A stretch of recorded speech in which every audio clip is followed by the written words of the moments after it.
ಯಜಮಾನ ನೀನೇ, ಸರ್ವ ಸೃಷ್ಟಿಯ ಕಾಯುವವ ನೀನೇ. ಹೃದಯದೊಳಿನ್ನೆಂದು ಸ್ತುತಿಸುವೆ, ಎಂದೆಂದು ಶಿರವಾಗಿ ನಮಿತೆ. ಹಾಲೆಲೂಯಾ, ಹಾಲೆಲೂಯಾ, ಹಾಲೆಲೂಯಾ,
ಹೋದರೇನು ವಿಶ್ವಾಸಿ ಎಂದೆಂದು ಸಿಗನು.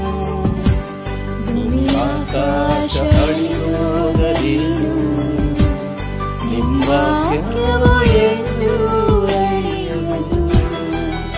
ಈ ಜೀವ ನಶಿಸಿ ಹೋದರೇನು ವಿಶ್ವಾಸಿ ಎಂದೆಂದು ಸಿಗನು.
ನನ್ನ ಉಸಿರಿರುವ ದಿನವೆಲ್ಲ ನಾ ಮಾಡುವೆ ನಿಮಗೆ ಆರಾಧನೆ.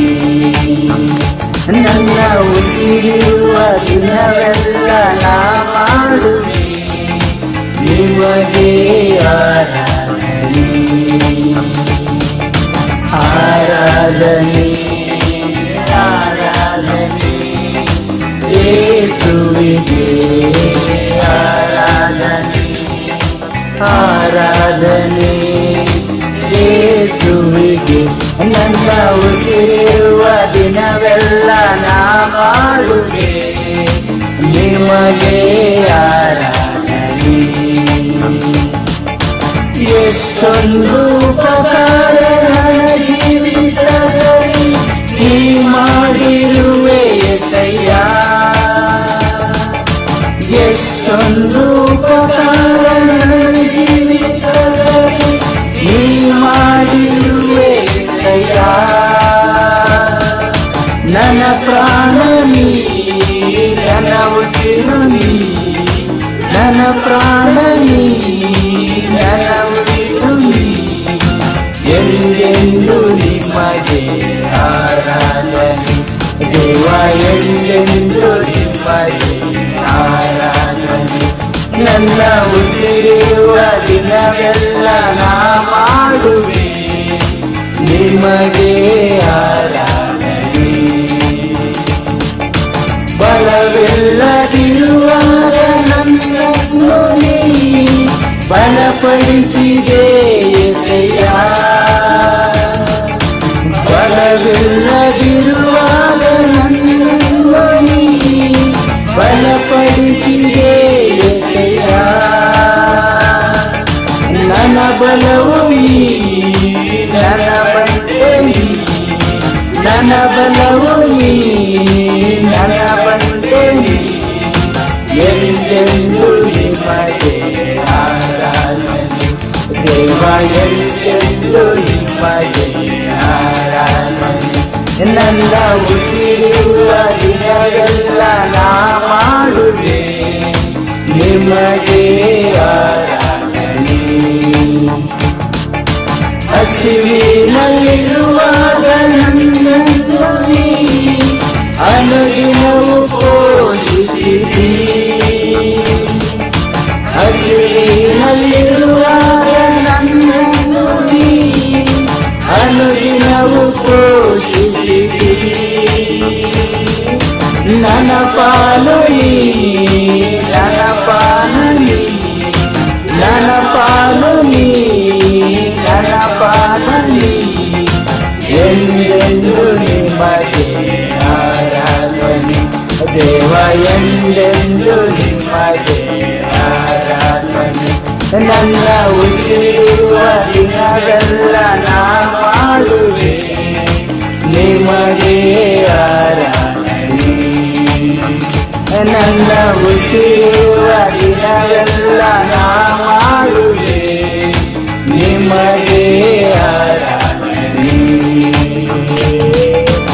ಆರಾಧನೆ ಆರಾಧನೆ ಯೇಸುವಿಗೆ ಆರಾಧನೆ ಆರಾಧನೆ ಯೇಸುವಿಗೆ. ನಿಮ್ಮೆಲ್ಲರಿಗೂ ಬೆಳಗಿನ ನಮಸ್ಕಾರಗಳು ಸಹೋದರ ಸಹೋದರಿಯರೇ ಮತ್ತು ಸ್ನೇಹಿತರೆ. ನಾನಂತೂ ನೀವೆಲ್ಲ ಬಹಳ ಸಂತೋಷವಾಗಿದ್ದೀರಿ. ಯಾಕಂದರೆ ಸಮೀಪದಲ್ಲಿ ನಾವು ಕ್ರಿಸ್ಮಸ್ ಹಬ್ಬವನ್ನು ಆಚರಣೆ ಮಾಡ್ತಾ ಇದ್ದೀವಿ.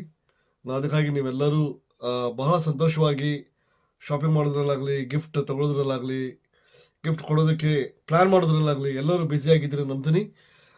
ನಾವೆಲ್ಲರೂ ದಿನಕ್ಕಾಗಿ ಎದುರು ನೋಡ್ತಾ ಇದ್ದೀವಿ. ಖಂಡಿತ ಈ ದಿನ ನಿಮ್ಮೆಲ್ಲ ನೋಡೋಕ್ಕೆ ನಂಗೆ ಬಹಳ ಸಂತೋಷ ಆಗುತ್ತೆ. ಯಾಕಂದರೆ ನೀವೆಲ್ಲರೂ ದೇವರ ವಾಕ್ಯವನ್ನು ಕೇಳಕ್ಕೆ ಬಂದಿರಿ. ಅದಕ್ಕಾಗಿ ಒಂದು ವಚನವನ್ನು ಓದೋಣ. 66ನೇ ಅಧ್ಯಾಯ ಕೀರ್ತನೆಗಳು 8ರಿಂದ 9 ಓದೋಣ. ಓಕೆ. ಜನಾಂಗಗಳೇ, ನಮ್ಮ ದೇವರನ್ನು ವಂದಿಸಿರಿ. ಆತನನ್ನು ಸ್ತುತಿಸುವ ಧ್ವನಿ ಕೇಳಿಸಲಿ. ಆತನು ನಮ್ಮನ್ನು ಜೀವನದಳಿಸಿ ನಮ್ಮ ಕಾಲುಗಳನ್ನು ಜಾರದಂತೆ ಕಾಪಾಡಿದನು. ದೇವರೇ, ನಮ್ಮನ್ನು ಶೋಧಿಸಿ ಬೆಳ್ಳಿಯನ್ನು ಪುಟ್ಟಕ್ಕೆ ಹಾಕುವ ಮೇರೆಗೆ ಶುದ್ಧಿ ಮಾಡಿದಿ. ದೇವರ ಜನಗಳು ದೇವ್ರನ್ನ ಆರಾಧಿಸ್ಬೇಕಂತ ಸತ್ಯವಾದ ನಮ್ಗೆ ಹೇಳ್ತಾ ಇದೆ. ಖಂಡಿತ ನಾವೆಲ್ಲರೂ ಇದನ್ನ ಅವ್ರಿಗೆ ಮನಸ್ಫೂರ್ತಿಯಾಗಿ ಆರಾಧಿಸೋಣ. ಯಾಕಂದ್ರೆ ಅವರು ಮಾತ್ರ ನಮ್ಮನ್ನು ಶೋಧಿಸುವವರು. ಚೊಕ್ಕ ಬೆಳ್ಳಿಯಾಗಲಿ ಚೊಕ್ಕ ಬಂಗಾರವಾಗಲಿ ಅವರೇ ನಮ್ಮನ್ನು ಮಾಡ್ತಾರೆ. ಅದಕ್ಕಾಗಿ ಸಹೋದರ ಈ ಸಮಯದಲ್ಲಿ ಕಿರಣ್ ಸಹೋದರರು ಸಂದೇಶವನ್ನು ಹೇಳ್ತಾ ಇದ್ದಾರೆ.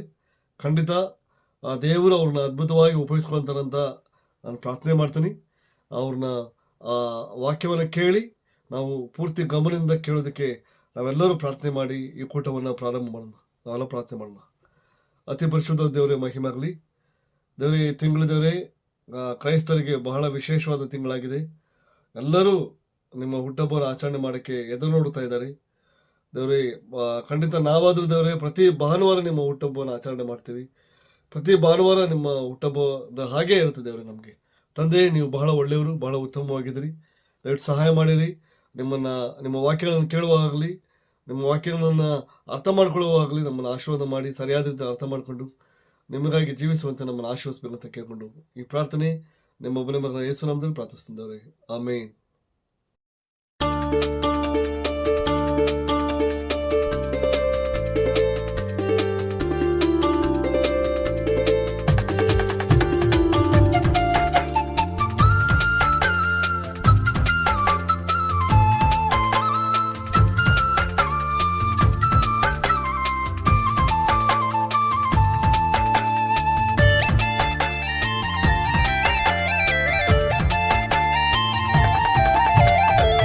ಯೇಸುನಾಮ ಅತಿಶಯ ನಾಮ, ಪಾಪಿಗೆ ಇಂಪಾದ ನಾಮ. ಶ್ರೀ ಯೇಸುನಾಮ ಅತಿಶಯ ನಾಮ, ಪಾಪಿಗೆ ಇಂಪಾದ ನಾಮ. ಶ್ರೀ ಯೇಸುನಾಮ ಅತಿಶಯ ನಾಮ, ಪಾಪಿಗೆ ಇಂಪಾದ ನಾಮ. ಶ್ರೀ ಯೇಸುನಾಮ ಅತಿಶಯ ನಾಮ, ಪಾಪಿಗೆ ಇಂಪಾದ ನಾಮ. ಎಲ್ಲ ನಾಮದಲ್ಲಿ ಮೇಲಾದ ನಾಮ ಯೇಸುವಿನ ದಿವ್ಯ ನಾಮ. ಎಲ್ಲ ನಾಮದಲ್ಲಿ ಮೇಲಾದ ನಾಮ ಯೇಸುವಿನ ದಿವ್ಯ ನಾಮ. ಸರ್ವ ಜನರೆಲ್ಲ ಅಡ್ಡ ಬಿದ್ದು ಸ್ತೋತ್ರ ಮಾಡಿ ಹರ್ಷದಿಂದ ಹಾಡೋ ನಾಮ. ಸರ್ವ ಜನರೆಲ್ಲ ಅಡ್ಡ ಬಿದ್ದು ಸ್ತೋತ್ರ ಮಾಡಿ ಹರ್ಷದಿಂದ ಹಾಡೋ ನಾಮ. ಶ್ರೀ ಯೇಸುನಾಮ ಅತಿಶಯ ನಾಮ, ಪಾಪಿಗೆ ಇಂಪಾದ ನಾಮ. ಶ್ರೀ ಯೇಸುನಾಮ ಅತಿಶಯ ನಾಮ, ಪಾಪಿಗೆ ಇಂಪಾದ ನಾಮ. ಪಾಪ ಪರಿಹಾರಕ್ಕಾಗಿ ಪಾಪಿಗಳ ಹುಡುಗಿ ಧರಣಿಗೆ ಬಂದ ನಾಮ. ಪಾಪ ಪರಿಹಾರಕ್ಕಾಗಿ ಪಾಪಿಗಳ ಹುಡುಗಿ ಧರಣಿಗೆ ಬಂದ ನಾಮ. ರಹಿತ ಜೀವಿತದ ಮಾದರಿಯ ತೋರಿಸಿದ ಪರಿಶುದ್ಧ ಪುಣ್ಯನಾಮ. ಪಾಪರಹಿತ ಜೀವಿತದ ಮಾದರಿಯ ತೋರಿಸಿದ ಪರಿಶುದ್ಧ ಪುಣ್ಯನಾಮ. ಶ್ರೀ ಯೇಸುನಾಮ ಅತಿಶಯ ನಾಮ, ಪಾಪಿಗೆ ಇಂಪಾದ ನಾಮ. ಶ್ರೀ ಯೇಸುನಾಮ ಅತಿಶಯ ನಾಮ, ಪಾಪಿಗೆ ಇಂಪಾದ ನಾಮ. ಲೆಕ್ಕವಿಲ್ಲದಷ್ಟು ಪಾಪ ನನ್ನಿಂದ ತೆಗೆಯಲು ನನಗಾಗಿ ಬಂದ ನಾಮ. ಲೆಕ್ಕವಿಲ್ಲದಷ್ಟು ಪಾಪ ನನ್ನಿಂದ ತೆಗೆಯಲು ನನಗಾಗಿ ಬಂದ ನಾಮ. ಅನ್ಯವೆಂದು ತಳ್ಳದನ್ನ ಧನ್ಯನಾಗಿ ಮಾಡಲು ಬಂದ ಉನ್ನತದ ಪುಣ್ಯನಾಮ. ಅನ್ಯವೆಂದು ತಳ್ಳದನ್ನ ಧನ್ಯನಾಗಿ ಮಾಡಲು ಬಂದ ಉನ್ನತದ ಪುಣ್ಯನಾಮ. ಶ್ರೀ ಯೇಸುನಾಮ ಅತಿಶಯ ನಾಮ, ಪಾಪಿಗೆ ಇಂಪಾದ ನಾಮ. ಶ್ರೀ ಯೇಸುನಾಮ ಅತಿಶಯ ನಾಮ, ಪಾಪಿಗೆ ಇಂಪಾದ ನಾಮ. ಭೂತಬಾಧಿತರಿಗೆ ನಾನಾ ರೋಗಿಗಳಿಗೆ ಸ್ವಸ್ಥ ಮಾಡುವಂತ ನಾಮ. ಭೂತಬಾಧಿತರಿಗೆ ನಾನಾ ರೋಗಿಗಳಿಗೆ ಸ್ವಸ್ಥ ಮಾಡುವಂತ ನಾಮ. ಕುಳರಿಗೂ ಕುಂಟರಿಗೂ ಕುಷ್ಠರೋಗಿಗಳಿಗೆಲ್ಲ ಬಿಡುಗಡೆ ಕೊಡುವ ನಾಮ. ಕುಳರಿಗೂ ಕುಂಟರಿಗೂ ಕುಷ್ಠರೋಗಿಗಳಿಗೆಲ್ಲ ಬಿಡುಗಡೆ ಕೊಡುವ ನಾಮ. ಶ್ರೀ ಯೇಸುನಾಮ ಅತಿಶಯ ನಾಮ, ಪಾಪಿಗೆ ಇಂಪಾದ ನಾಮ. ಶ್ರೀ ಯೇಸುನಾಮ ಅತಿಶಯ ನಾಮ, ಪಾಪಿಗೆ ಇಂಪಾದ ನಾಮ. ಭಾನುವಾರ ಬೆಳಗಿನ ನಮಸ್ಕಾರಗಳು ಸಹೋದರ ಸಹೋದರಿ ಮತ್ತು ಸ್ನೇಹಿತರೆ. ಹೌದು, ನಾನೇ ಕಿರಣ್, ವಿಜಯ್ ಕಿರಣ್. ನೋಡೋದಕ್ಕೆ ವ್ಯತ್ಯಾಸ ಕಾಣಬಹುದು. ಹಲವಾರು ಕಾರಣಗಳಿಂದ ನನ್ನ ಗೆಟಪ್ ಈ ತರ ಆಗ್ಬಿಟ್ಟಿದೆ. ದಯವಿಟ್ಟು ಅಡ್ಜಸ್ಟ್ ಮಾಡ್ಕೊಳ್ಳಿ. ಡಿಸೆಂಬರ್ ತಿಂಗಳು ಬಹಳ ಆಚರಣೆ, ಹಬ್ಬದ ಆಚರಣೆ, ಕ್ರಿಸ್ಮಸ್ ಹಬ್ಬದ ಆಚರಣೆ ಬಹಳ ತಯಾರಿಗಳು ಮಾಡ್ತಾ ಇರ್ತೀರಾ. ಆಲ್ರೆಡಿ ಕೆಲವು ಕ್ರಿಸ್ಮಸ್ ಪಾರ್ಟಿಗಳು ಆಗೋಗಿರುತ್ತೆ, ಇನ್ನು ಕೆಲವು ಯೋಜನೆಯಲ್ಲಿ ಇದೆ. ಹೊಸ ಬಟ್ಟೆ ತಗೊಳ್ಳೋದಾಗ್ಲಿ, ವ್ಯತ್ಯಾಸದ ತಿಂಡಿಗಳು ಮಾಡ್ಕೊಂಡು ತಿನ್ನೋದಾಗ್ಲಿ, ಈ ರೀತಿಲಿ ಬಹಳ ಸಂಭ್ರಮಣೆಯಿಂದ ಆಚರಣೆ ಮಾಡೋದಕ್ಕೆ ತಯಾರಿ ನಡೀತಾ ಇದೆ ಅಂತ ಹೇಳಿ ಸಂಪೂರ್ಣವಾಗಿ ನಂಬುತ್ತಾ ಇದ್ದೀನಿ. ಡಿಸೆಂಬರ್ ಅಲ್ಲಿ ಕ್ರಿಸ್ಮಸ್ ಆಚರಣೆ ಮಾಡ್ತಾ ಮಾಡ್ತಾ ಮಾಡ್ತಾ ಮುಂದಿನ ವರ್ಷ ಬರ್ತಾ ಇದೆ. ಡಿಸೆಂಬರ್ 31ಕ್ಕೆ ಬಹಳ ಜನ ನಾವು ಯಾವ ರೀತಿಯಲ್ಲಿ ನಮ್ಮ ಮುಂದಿನ ವರ್ಷ ಇರಬೇಕು, ನಾನು ಬದಲಾವಣೆ ಆಗ್ಬೇಕು ಅಂತೆಲ್ಲ ನಾವು ಪ್ಲಾನ್ ಮಾಡ್ತೀರಿ, ಡಿಸ್ಕಸ್ ಮಾಡ್ತೀರಿ, ಕೆಲವು ನಿರ್ಧಾರಗಳು ಮಾಡ್ತೀರಿ, ನಾನು ಇಂಥ ವಿಷಯಗಳೆಲ್ಲ ಮಾಡ್ಬೇಕು ಅಂತ. ಸೊ ಆ ರೀತಿಯಲ್ಲಿ ಹೊಸದಾಗಿ ವ್ಯತ್ಯಾಸವಾದಂತಹ ಹೊಸ ಹೊಸ ಉತ್ತೇಜನದಿಂದ ಕ್ರೈಸ್ತರ ಜೀವನ ಪುನರ್ ಆರಂಭ ಮಾಡೋದಕ್ಕೆ, ಕೆಲವು ತಯಾರಿ ಮಾಡ್ಕೊಳ್ಳೋದಕ್ಕೆ ಈ ದಿನದ ಸಂದೇಶ ಫೋಕಸ್ ಆಗಿರುತ್ತೆ. ಸೊ ಒಂದು ಪ್ರಶ್ನೆ ಕೇಳೋದಕ್ಕೆ ಇಷ್ಟಪಡ್ತೀನಿ.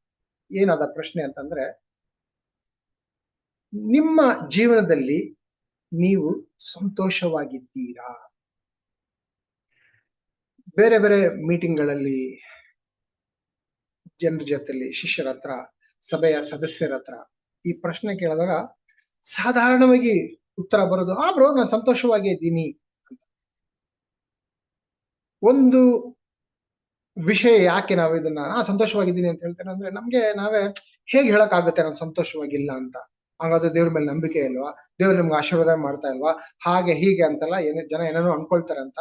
ಸಂತೋಷವಾಗಿದ್ದೀನೋ ಇಲ್ವೋ, ಚೆನ್ನಾಗಿದ್ದೀನಿ ಬ್ರೋ, ನಾನು ಚೆನ್ನಾಗಿದ್ದೀನಿ, ಸಂತೋಷವಾಗಿದ್ದೀನಿ ಅಂತ ಉತ್ತರ ಕೊಟ್ಬಿಡ್ತೀನಿ. ಸೊ ಅದಕ್ಕೋಸ್ಕರ ನಾನಿವತ್ತು ಇನ್ನು ಸ್ವಲ್ಪ ಆಳವಾಗಿ ಈ ಪ್ರಶ್ನೆಗೆ ಉತ್ತರ ಹುಡ್ಕೋಣ. ಈ ಪ್ರಶ್ನೆ ಸ್ವಲ್ಪ ಆಳವಾಗಿ ಕೇಳ. ಸೊ ನಾನು ಬರೀ ನೀವು ಸಂತೋಷವಾಗಿದ್ದೀರಾ ಅಂತ ಪ್ರಶ್ನೆ ಕೇಳ್ತಾ ಇಲ್ಲ.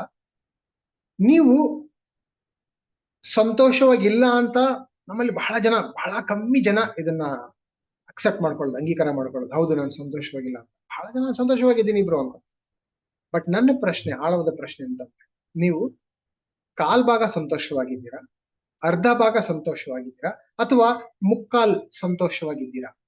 ಏನ್ ಬ್ರೋ ಈ ತರ ಎಲ್ಲ ಕ್ವಶನ್ ಕೇಳ್ತಾ ಇದ್ದೀರಾ ಅಂತ. ಹೌದು. ಎಷ್ಟು ಸಂತೋಷವಾಗಿದ್ದೀರಾ? ಬಹಳ ಸಾರಿ ಜನರಲ್ ಆಗಿ ಮಾತಾಡ್ಬೇಕಾದ್ರೆ ನಾವು 50-50 ಬ್ರೋ.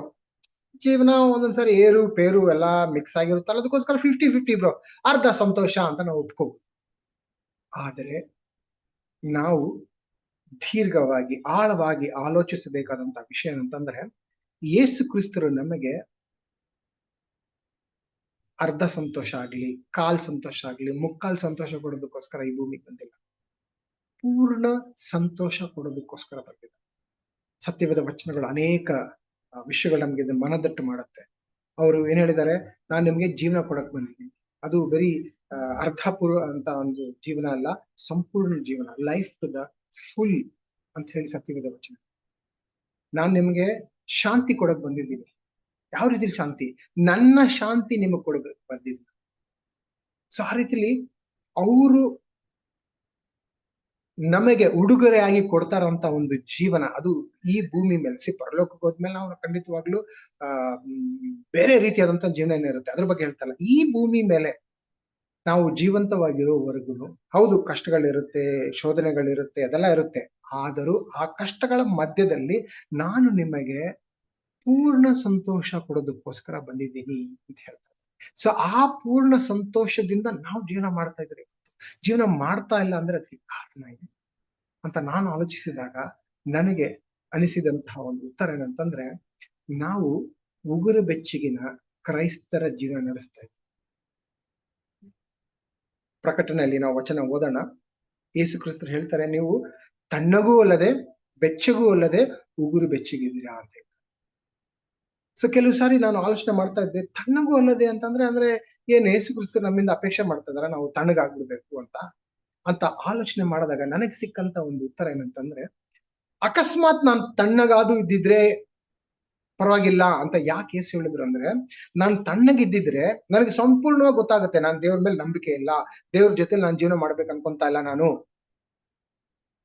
ತಣ್ಣಗ್ ಜೀವನ ಮಾಡ್ತಾ ಇದ್ದೀನಿ ಅಂತ. ಆ ರೀತಿಲಿ ಜೀವನ ಮಾಡ್ತಾ ಇದ್ರೆ ಯಾವ್ದಾದ್ರೂ ಒಂದು ಸಂದರ್ಭ, ಯಾವ್ದಾದ್ರೂ ಒಂದು ಸನ್ನಿವೇಶ, ಯಾವ್ದಾದ್ರೂ ಒಂದು ಮಾತುಕತೆಯಲ್ಲಿ, ಯಾವ್ದೋ ಒಂದು ಕ್ಷಣದಲ್ಲಿ ನನ್ನ ಮನಸ್ಸಿಗೆ ತಟ್ಟುತ್ತೆ, ಅಯ್ಯೋ ದೇವ್ರಿಲ್ಲದ ಜೀವನ ನಾನು ಮಾಡ್ತಾ ಇದ್ದೀನಲ್ವಾ ಅಂತ ಎಚ್ಚರಗೊಳ್ಳುವಂತಹ ಒಂದು ಆಸ್ಪದ ಸಿಗಬಹುದು ನಾನು ತಣ್ಣಗಿದ್ರೆ. ಅದಕ್ಕೋಸ್ಕರ ಯೇಸು ಹೇಳ್ತಾ ತಣ್ಣಗಾದ್ರೂ ಇರಿ, ಏನಾದ್ರೂ ಒಂದು ಘಟನೆಯ ಮೂಲಕ ನಾನು ನಿಮ್ಗೆ ಎಬ್ಬರಿಸ್ತೀನಿ ಅಂತ. ಆ ರೀತಿಲಿ ತಣ್ಣಗೂ ಇಲ್ದಿರಾ, ಈ ರೀತಿಯಲ್ಲಿ ಬೆಚ್ಚಗೂ ಇಲ್ದಿರಾ ನೀವು ಉಗುರು ಬೆಚ್ಚಗೆ ಇದ್ದೀರಾ. ಉಗುರು ಬೆಚ್ಚಗಿದ್ರೆ ಏನಾಗುತ್ತಂದ್ರೆ, ನನಗೆ ಗೊತ್ತಿಲ್ಲ, ನಾನು ಅನ್ಕೊಂಡಿದ್ದೀನಿ ನಾನು ಬೆಚ್ಚಗಿದ್ದೀನಿ ಅಂತ, ಬಟ್ ತಣ್ಣಗೆ ಜೀವನ ಅಂದ್ರೆ ಎರಡಕ್ಕೂ ಮಧ್ಯದಲ್ಲಿ ಜೀವನ ಮಾಡ್ತಾ ಇದ್ದೀನಿ ಅಂತಂದ್ರೆ ಅದು ಎರಡಕ್ಕಿಂತನೂ ಬಹಳ ಡೇಂಜರಸ್ ಸಿಚುವೇಶನ್ ಅಲ್ಲಿ ನಾವಿದ್ದೀವಿ. ಆ ರೀತಿಯಲ್ಲಿ ನಾವು ಉಗುರು ಬೆಚ್ಚಿನ ಕ್ರೈಸ್ತರ ಜೀವನ ನಡೆಸ್ತಾ ಇದ್ದಾಗ್ಲೇನೆ ಸಂಪೂರ್ಣ ಸಂತೋಷ ಪಡಿದೆ ಹೋಗ್ತೀವಿ. ಹೇಗ್ ಪಡಿಬಹುದು?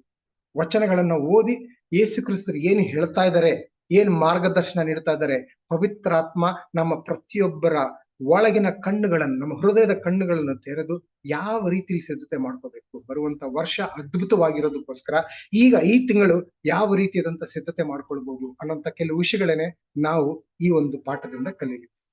ಮುಂದುವರ್ಸ್ಕೊಂಡು ಹೋಗೋಣ. ಇವತ್ತಿನ ಪಾಠ ನಾವು ಪ್ರಕಟಣೆ 3ನೇ ಅಧ್ಯಾಯ ವಚನ 14ರಿಂದ 22 ತನಕ ಓದಿ ಕಲ್ತ್ಕೊಳ್ಳೋಣ. ಒಂದೊಂದೇ ವಚನ ಓದ್ಕೊಂಡೋದ್ರಿಂದ ಕಲ್ತ್ಕೊಂಡೋಣ. 14ನೇ ವಚನ ನೀವು ನೋಡಿದ್ರೆ, ಪ್ರಕಟಣೆ 3ನೇ ಅಧ್ಯಾಯ 14ನೇ ವಚನ. ಲವೋದಿಕೀಯದಲ್ಲಿರುವ ಸಭೆಯ ದೂತನಿಗೆ ಬರೆ. ಆಮೇನ್ ಎಂಬಾತನು, ಅಂದರೆ ನಂಬತಕ್ಕ ಸತ್ಯ ಸಾಕ್ಷಿಯು, ದೇವರ ಸೃಷ್ಟಿಗೆ ಮೂಲನೂ ಆಗಿರುವಾತನು ಹೇಳುವುದೇನೆಂದರೆ, ಇಲ್ಲಿ 7 ಪತ್ರಗಳು ಯೇಸು ಕ್ರಿಸ್ತರು ಯೋಹಾನಿಗೆ ಬರೆಯಕ್ಕೆ ಹೇಳ್ತಾ ಇದ್ದಾರೆ. ನಾನು ಹೇಳ್ತಾ ಇದ್ದೀನಿ, ನೀವು ಬರ್ಕೊಂಡು ಹೋಗಿ. ಈ ಒಂದು ಪತ್ರಗಳು ಆ 7 ಸಭೆಗಳಿಗೆ ತಲುಪಬೇಕು ಅಂತ ಹೇಳ್ತಾ ಇದ್ದಾರೆ. ಇದು 7ನೇ ಪತ್ರಿಕೆ. ಸೊ ಲವೋದಿಕೀಯ ಅನ್ನುವಂತ ಪಟ್ಟಣದಲ್ಲಿರುವಂತಹ ಒಂದು ಸಭೆಗೆ ಬರೀತಿರುವಂತ ಒಂದು ಪತ್ರಿಕೆ ಈ ಒಂದು ಪತ್ರ. ಈ ಪತ್ರ ಬರೀಬೇಕಾದ್ರೆ ನೋಡಿ, ಇಲ್ಲಿ ನಾವು ಯೇಸು ಕ್ರಿಸ್ತರು ತಮ್ಮ ಪರಿಚಯ ನೀಡ್ತಾ ಇದ್ದಾರೆ. ಆಮೇನ್ ಎಂಬಾತನು ಅಂದ್ರೆ ನಾನು ಆಮೇನ್ ಎಂಬಾತನು ಬರಿತಾ ಇದ್ದೀನಿ. ಆಮೇನ್ ಅಂದ್ರೆ ಏನು? ನಂಬತಕ್ಕ ಸತ್ಯ ಸಾಕ್ಷಿಯು. ಸೊ ನೀವು ನಂಬಬೇಕಾಗಿರುವಂತ ತಕ್ಕ ಸತ್ಯ ಸಾಕ್ಷಿ ನಾನು. ಅಷ್ಟೇ ಅಲ್ಲ, ದೇವರ ಸೃಷ್ಟಿಗೆ ಮೂಲನೂ ಆಗಿರುವಾತನು ಹೇಳುವುದೇನೆಂದರೆ, ದೇವರ ಸೃಷ್ಟಿಗೆ ಮೂಲನಾಗಿರುವಾತನು ನಾನು ಅಂತ. ಅಂದ್ರೆ ನಾನು ಯಾರು ಅನ್ನೋಂತ ಪರಿಚಯ ಯೇಸು ಒಂದು ಸಭೆಗೆ ನೀಡ್ಬೇಕಾ? ಎಲ್ರಿಗೂ ಗೊತ್ತು, ನಾವು ಸಭೆಯಾಗಿ ಸೇರ್ತಾ ಇದ್ದೀನಿ ಅಂದ್ರೆ ಯೇಸು ಕ್ರಿಸ್ತರೇ ಕಾರಣ. ಯೇಸು ಕ್ರಿಸ್ತರನ್ನ ನಂಬಿ ನಮ್ಮ ಪಾಪಗಳಿಂದೆಲ್ಲ ಮನಸಾಂತರ ಹೊಂದಿ ಜ್ಞಾನಸ್ಥಾನ ತಗೊಂಡು ಸೇರುವಂತಹ ಆ ಒಂದು ಜನರು ಒಗ್ಗೂಟನೇ ಒಂದು ಸಭೆ. ಆ ಸಭೆಗೆ ಯೇಸು ಕ್ರಿಸ್ತರ ಪರಿಚಯನ ಒಂಥರ ಅನಿಸ್ತಲ್ಲ. ಯಾಕೆ ಈ ರೀತಿಲಿ ಮಾಡ್ತಾ ಇರ್ಬೋದು ಅಂತಂದ್ರೆ, ನನಗ ಅನಿಸ್ತಾ ಇರೋದು ಅಂದ್ರೆ, ಯೇಸು ಕ್ರಿಸ್ತರು ಹೇಳ್ತಾರಂತ ವಾಕ್ಯಗಳು, ಮುಂದೆ ಅವರು ಬರಿತಾ ಇರುವಂತ ಈ ಪತ್ರದಲ್ಲಿ ಏನ್ ಬರಿತಾ ಇದಾರೋ ಎಷ್ಟು ಮುಖ್ಯವಾದದ್ದು, ಎಚ್ಚರವಾಗಿ ಓದಿ ತಿಳ್ಕೋಬೇಕಾದಂಥದ್ದು. ನೀವು ನಾನು ಯಾರು? ಆಮೇನ್ ಎಂಬ ಆತನು ಅಂದ್ರೆ ನಂಬತಕ್ಕ ಸತ್ಯ ಸಾಕ್ಷಿಯು, ದೇವರ ಸೃಷ್ಟಿಗೆ ಮೂಲನೂ ಆಗಿರುವ ನಾನು ನಿಮಗೆ ಹೇಳ್ತಾ ಇರೋದು ಇದು ಬಹಳ ಮುಖ್ಯ, ಗಮನ ಕೊಟ್ಟು ಕೇಳಿ ಅಂತ ನಮಗೆ ಎಚ್ಚರದಿಂದ ಹೇಳ್ತಾ ಇದ್ದಾರೆ. ಅವರು ಪರಿಚಯ ಮಾಡಿ, ಅಂದ್ರೆ ಅವ್ರು ಹೇಳುವಂತ ಈ ಬರುವಂತ ಮುಂದಿನ ಕೆಲವು ವಾಕ್ಯಗಳನ್ನ ನಾವು ಇನ್ನೂ ಬಹಳ ಮನಸ್ಸು ಕೊಟ್ಟು ಸಂಪೂರ್ಣ ಹೃದಯದಿಂದ ನಾವು ಕೇಳಿ ಅರ್ಥ. ಅವರ ಪರಿಚಯ ನೀಡಿ ನಮಗೆ ವಚನಗಳನ್ನು ಕೊಡ್ತಾರೆ, ಪತ್ರ ಬರೀತಾರೆ. ಏನಂತ ಬರೀತಾರೆ? ನಿನ್ನ ಕೃತ್ಯಗಳನ್ನು ಬಲ್ಲೆನು. ಯೇಸು ಕ್ರಿಸ್ತರಿಗೆ ನಮ್ಮ ಸಂಪೂರ್ಣ ಕೃತ್ಯಗಳು ಗೊತ್ತಿದೆ. ಕೆಲವು ಸಾರಿ ಈ ವಚನ ನಾವು ಓದ್ರೆ, ಈ ವಿಷಯನ ಅರ್ಥ ಮಾಡ್ಕೊಂಡ್ರೆ ಭಯ ಆಗುತ್ತೆ. ಎಷ್ಟೊಂದು ವಿಷಯಗಳು ನಾವು ಮಾಡೋಂತ ವಿಷಯಗಳೆಲ್ಲ ಹೇಗಿರುತ್ತೆ, ಆ ವಿಷಯಗಳು, ಆ ಕೃತ್ಯಗಳೆಲ್ಲ ದೇವ್ರಿಗೆ ಗೊತ್ತಿದೆ. ನನಗೆ ಬಹಳ ಆಶ್ಚರ್ಯ ಅನ್ಸೋದು, ಆ ಕೃತ್ಯಗಳೆಲ್ಲ ದೇವ್ರಿಗೆ ಗೊತ್ತಿದ್ರು ಕೂಡ ನನ್ನನ್ನು ಇನ್ನೂ ನಾಶ ಮಾಡಿದ್ರೆ ಬದುಕಿಸಿಟ್ಟಿದ್ದಾರಲ್ಲ, ಅವರ ಒಂದು ಹೃದಯ ಎಷ್ಟು ಕರುಣೆ ಪ್ರೀತಿಯಿಂದ ತುಂಬಿರುವಂತ ಒಂದೇ ಒಂದು ಕಾರಣಕ್ಕೋಸ್ಕರ ನಾನು ಇನ್ನೂ ಬದುಕಿದ್ದೀನಿ. ನನ್ನ ಎಲ್ಲಾ ಕೃತ್ಯಗಳು ಗೊತ್ತಿದ್ದು ಕೂಡ ನನ್ನನ್ನು ಇನ್ನೂ ಬದುಕಿಸಿಟ್ಟಿದ್ದಾರೆ. ಅವರ ಕರುಣೆ ಎಷ್ಟು ದೊಡ್ಡದು ಅದು ನನಗೆ ಅರ್ಥ ಆಗ್ತದೆ.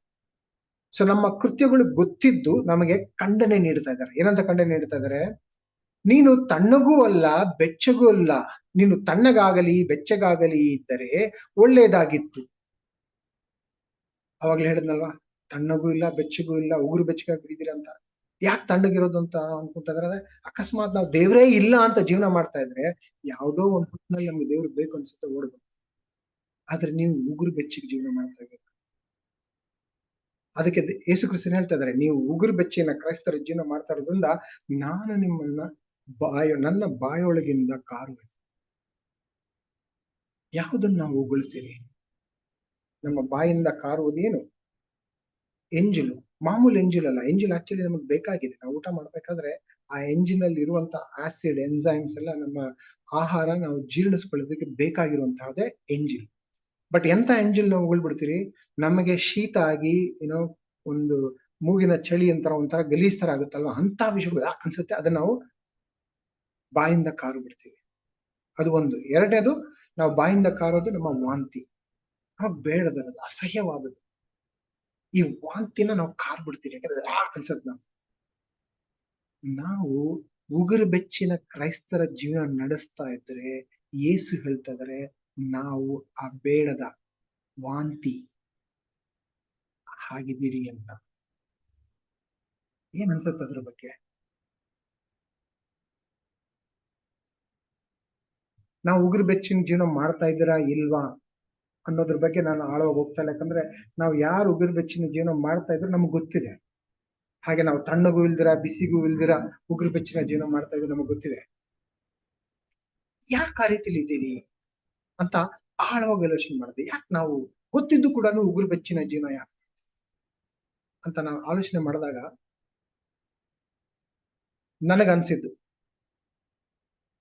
ಇಲ್ಲೇನೆ ಯೇಸು ಕ್ರಿಸ್ತರ ಮುಂದಿನ ವಚನಗಳು ಓದ್ದ ಅಂತಂದ್ರೆ ಅದ್ರಲ್ಲೇ ಯೇಸು ಕ್ರಿಸ್ತರು ವಿಶ್ಲೇಷಣೆ ಮಾಡ್ತಾ ಇದ್ದಾರೆ.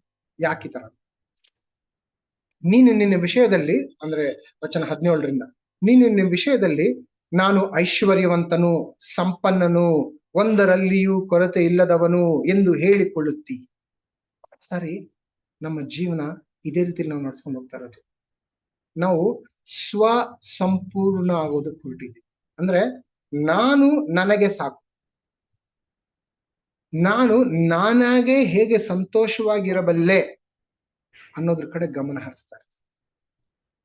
ಆದರೆ ನೀನು ಕೇವಲ ದುರವಸ್ಥೆಯಲ್ಲಿ ಬಿದ್ದಿರುವಂತವನು, ದೌರ್ಭಾಗ್ಯನು, ದರಿದ್ರನು, ಕುರುಡನು, ಬಟ್ಟೆ ಇಲ್ಲದವನು ಆಗಿರುವುದನ್ನು ತಿಳಿಯದೇ ಇದ್ದಿ. ಯಾಕೆ ಈ ಒಂದು ಸಭೆಗೆ ಈ ರೀತಿ ಲೆಟರ್ ಬರೀತಾ ಇದ್ದಾರೆ ಅಂತಂದ್ರೆ, ಸೊ ಆಗಿನ ಕಾಲದಲ್ಲಿ ಈ ಒಂದು ಪಟ್ಟಣ ಬಹಳಷ್ಟು ಫೇಮಸ್ ಆಗಿರುವಂತ ಒಂದು ಪಟ್ಟಣ. ಯಾಕೆ ಅಂತಂದ್ರೆ ಅಲ್ಲಿ ಬಟ್ಟೆ ವ್ಯಾಪಾರ ಜಾಸ್ತಿ ಆಗ್ತಾ ಇತ್ತು. ಈ ಬಟ್ಟೆ ವ್ಯಾಪಾರ ಜಾಸ್ತಿ ಆಗಿರೋದ್ರಿಂದ ಅವರೆಲ್ಲ ಐಶ್ವರ್ಯವಂತರಾಗಿ, ಬಹಳ ದುಡ್ಡಿರೋರು, ಚಿನ್ನ ಬೆಳ್ಳಿ ನಾಣ್ಯಗಳು ಇವಂತ ಆಭರಣಗಳನ್ನ ಧರಿಸ್ಕೊಂಡಿರುವಂತವ್ರು.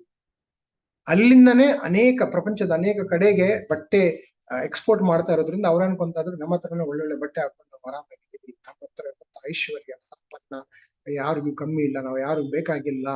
ಆ ರೀತಿಲಿ ಸ್ವ ಸಂಪೂರ್ಣತೆ, ಸೆಲ್ಫ್ ಸಫಿಶಿಯಂಟ್ ಆಗಿ ಜೀವನ ಮಾಡ್ತಾರೆ. ಯೇಸು ಹೇಳ್ತಾ ಇದ್ದಾರೆ ಅವರಿಗೆ, ನಿಮಗೆ ಹೊರನೋಟದಿಂದ ನಮಗೆ ಅನ್ನಿಸ್ತಾ ಇದೆ ನೀವು ಐಶ್ವಂತರಾಗಿದ್ದೀರಾ, ಸಂಪನ್ನರಾಗಿದ್ದೀರಾ ಅಂತ ಹೇಳಿ.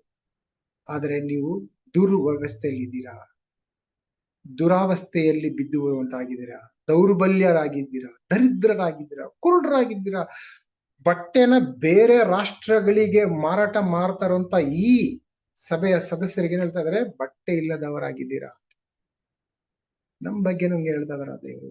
ನಮಗೆ ನನ್ನ ಜೀವನ, ನಾನು ಬಹಳ ಸಾರಿ ನನ್ನ ಜೀವನ, ಅಕ್ಕಪಕ್ಕದಲ್ಲಿರುವಂತಹ ಶಿಷ್ಯರ ಜೀವನ ಎಲ್ಲ ನೋಡ್ದ ಅಂತಂದ್ರೆ ಇದೇ ರೀತಿಲಿ ನಾವು ಸ್ವ ಸಂಪೂರ್ಣರಾಗೋದಕ್ಕೆ ಪ್ರಯತ್ನ ಪಡ್ತಾ ಇದ್ದೀರಾ. ಅವಾಗ್ಲೇ ನಾ ಸ್ಟಾರ್ಟಿಂಗ್ ಅಲ್ಲಿ ಕೇಳಿದ್ನಲ್ವಾ, ನೀವು ಎಷ್ಟು ಸಂತೋಷವಾಗಿದ್ದೀರಾ ಅಂತ ಹೇಳಿ. ಸಂತೋಷವಾಗಿರೋದಕ್ಕೆ ನಮ್ಮ ಸ್ವಂತ ಕಾರ್ಯಗಳಿಂದ, ನಾವು ಮಾಡುವಂತ ಕಾರ್ಯಗಳಿಂದ ಸಂತೋಷ ಪಡೋದಕ್ಕೆ ಪ್ರಯತ್ನ ಪಡ್ತಾ ಇದ್ದೀವಿ. ಹಂಗಂದ್ರೆ ಉದಾಹರಣೆ, ಕೆಲವು ಸಾರಿ ನಾನು ನೋಡ್ತೀನಿ, ಸಂತೋಷ ಪಡೋದಕ್ಕೋಸ್ಕರ ನಾನು ದೇವ್ರ ಹತ್ರ ಪ್ರಾರ್ಥನೆ ಮಾಡೋದಾಗ್ಲಿ, ಬೈಬಲ್ ಓದೋದಾಗ್ಲಿ ಆ ರೀತಿಲಿ ಮಾಡ್ದಿರಾ ಟಿವಿ ನೋಡೋದಾಗ್ಲಿ, ಕೆಲವು ವಿಡಿಯೋಗಳು ನೋಡೋದಾಗ್ಲಿ, ದೇವ್ರ ಹತ್ರ ಮಾತಾಡೋದಕ್ಕಿಂತ ನಾನು ಫ್ರೆಂಡ್ಸ್ ಹತ್ರ ಮಾತಾಡೋದು ಬಹಳ ನನಗೆ ಉತ್ಸಾಹ ನೀಡುತ್ತೆ. ಇದು ನಿಜ. ದೂರದಿಂದ ನೋಡಿದ್ರೆ, ಹೊರಗೆ ನೋಡಿದ್ರೆ ಅಯ್ಯೋ ಹೇಗ್ ಸಾಧ್ಯ ಅನ್ಬೋದು. ಬಟ್ ನಾನು ಪ್ರಾಕ್ಟಿಕಲ್ ಆಗಿ ನನ್ನ ಜೀವನದ ಬಗ್ಗೆ ಆಲೋಚನೆ ಮಾಡಿ ನೋಡ್ದ ಅಂದ್ರೆ ಇದು ನಿಜ.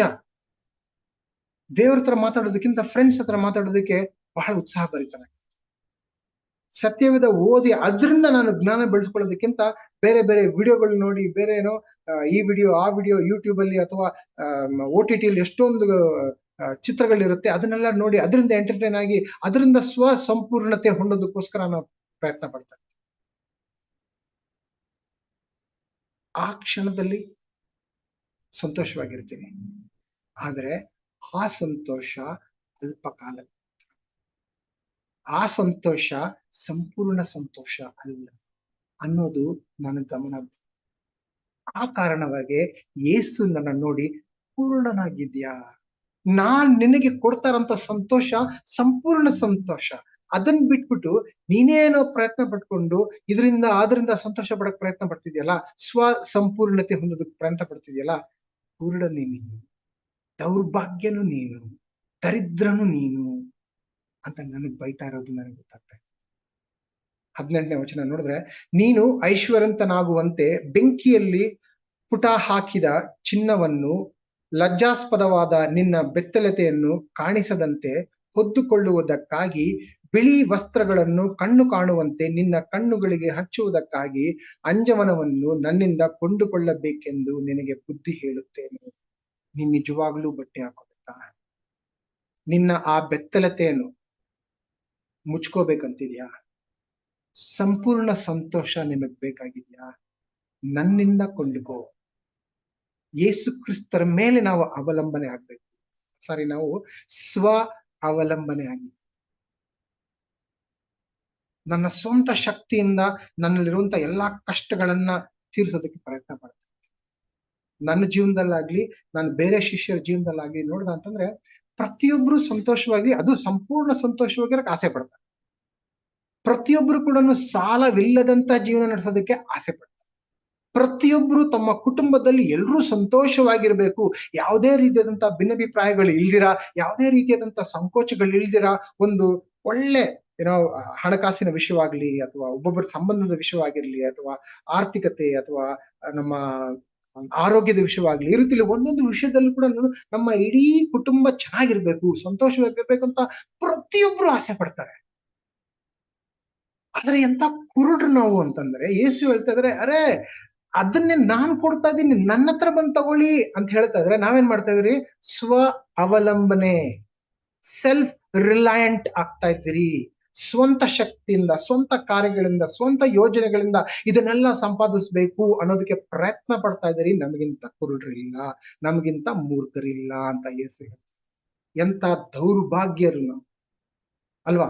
ಯೇಸು ಹೇಳ್ತಾ ಇದ್ರಿಂದ ನಾನ್ ಕೊಡ್ತಾ ಇದ್ದೀನಿ, ನೀವ್ ಎಷ್ಟು ಸಂಪಾದನೆ ಮಾಡ್ಬೋದು ಸಂತೋಷನ, ನೀವೆಷ್ಟು ಸಂಪಾದನೆ ಮಾಡ್ಕೋಬಹುದು ಈ ನೆಮ್ಮದಿನ, ಅದು ಅಲ್ಪ ಕಾಲಕ್ಕೆ ಮಾತ್ರ, ಅದು ಸ್ವಲ್ಪ ಮಾತ್ರ.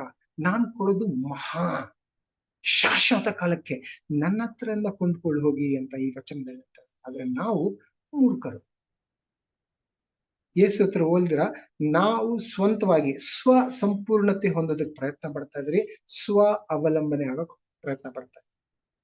ಇದನ್ನ ಇನ್ ಸ್ವಲ್ಪ ಆಳವಾಗಿ ಆಲೋಚನೆ ಮಾಡಿ ನೋಡಿದಾಗ ನನಗನ್ಸಿದೇನಂತಂದ್ರೆ,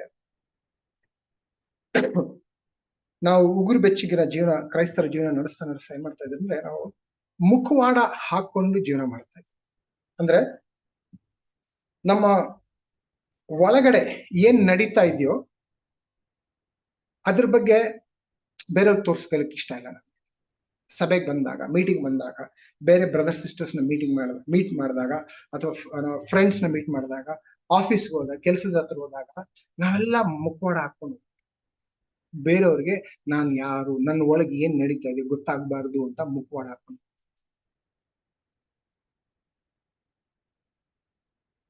ಎಷ್ಟು ಮಟ್ಟಿಗೆ ನಿಜ ಇದು ಆಲೋಚನೆ ಮಾಡಿ ನೋಡಿ. ಹೇಗೆಲ್ಲ ನಾವು ನಟನೆ ಮಾಡ್ತೀವಿ. ಹೇಗಿದ್ದೀರಾ ಅಂತ ಕೇಳಿದ್ರೆ ನಮ್ಮ ಇಮಿಡಿಯೇಟ್ ಆನ್ಸರ್, ಚೆನ್ನಾಗಿದ್ದೀನಿ ಬ್ರೋ. ನಿಜವಾಗ್ಲೂ ಚೆನ್ನಾಗಿದ್ದೀನ? ಸಂತೋಷವಾಗಿದ್ದೀನಿ ಬ್ರೋ. ನಿಜವಾಗ್ಲೂ ಸಂತೋಷವಾಗಿದ್ದೀನ? ನಿಜವಾಗ್ಲೂ ನೆಮ್ಮದಿ ತುಂಬಿರುವಂತ ರೀತಿ ನಾನಾಗಿದ್ದೀನ? ಅಥವಾ ಮುಖವಾಡ ಹಾಕೊಂಡು ತಿರ್ಗಾಡ್ತಾ ಇದ್ದೀವಿ? ಯೋಚನೆ ಮಾಡಿ ನೋಡಿ ಬ್ರದರ್ಸ್. ಇದು ಬಹಳ ಅಪಾಯಕಾರಿಯಾದಂತ ಒಂದು ಜೀವನ ನಾವು ನಡೆಸ್ತಾ ಇರೋದು, ಮುಖವಾಡ ಹಾಕೊಂಡು. ಕೆಲವು ಸಾರಿ ನನಗೆ ಭಯ, ನನ್ನ ನಿಜಾಂಶ ಜನಗಳಿಗೆ ಹೇಳಿದ್ರೆ ನನ್ನನ್ನು ಅಂಗೀಕಾರ ಮಾಡ್ತದೋ ಇಲ್ಲವೋ, ನನ್ನೆಲ್ಲರೂ ಲೀಡರ್ ಕಿರಣ್ ಬ್ರದರ್ ಹಂಗೆ, ಕಿರಣ್ ಬ್ರದರ್ ಹಿಂಗೆ, ಹಾಗೆ ಹೀಗೆ ಅಂತ ಹೊಗಳಿ ಹೊಗಳಿ ಹೊಗಳಿ ಹೊಗಳಿ ಏನಾಗ್ಬಿಡುತ್ತೆ, ಅದ್ರ ಪ್ರಕಾರ ಅವ್ರು ಯಾವ ರೀತಿಲಿ ನಾವು ಅವ್ರ ಮನಸ್ಸಿನಲ್ಲಿ ನಾನು ಇಟ್ಕೊಂಡಿದಾರೋ ಅದ್ರ ಪ್ರಕಾರ ನಾನು ಜೀವನ ಮಾಡಬೇಕು ಅಂತ ಬಹಳ ಶ್ರಮ ಪಡ್ತಾ ಇರ್ತೀನಿ. ಬಟ್ ನಿಜವಾಗ್ಲೂ ನಾನು ಹಂಗಿದ್ದೀನ? ನನಗ್ ನಾನು ಆಲೋಚನೆ ಮಾಡ್ಬೇಕು, ಎಷ್ಟು ಮುಖವಾಡ ಹಾಕೊಂಡು ನಾನು ಜೀವನ ಮಾಡ್ತಾ ಇದ್ದೀನಿ.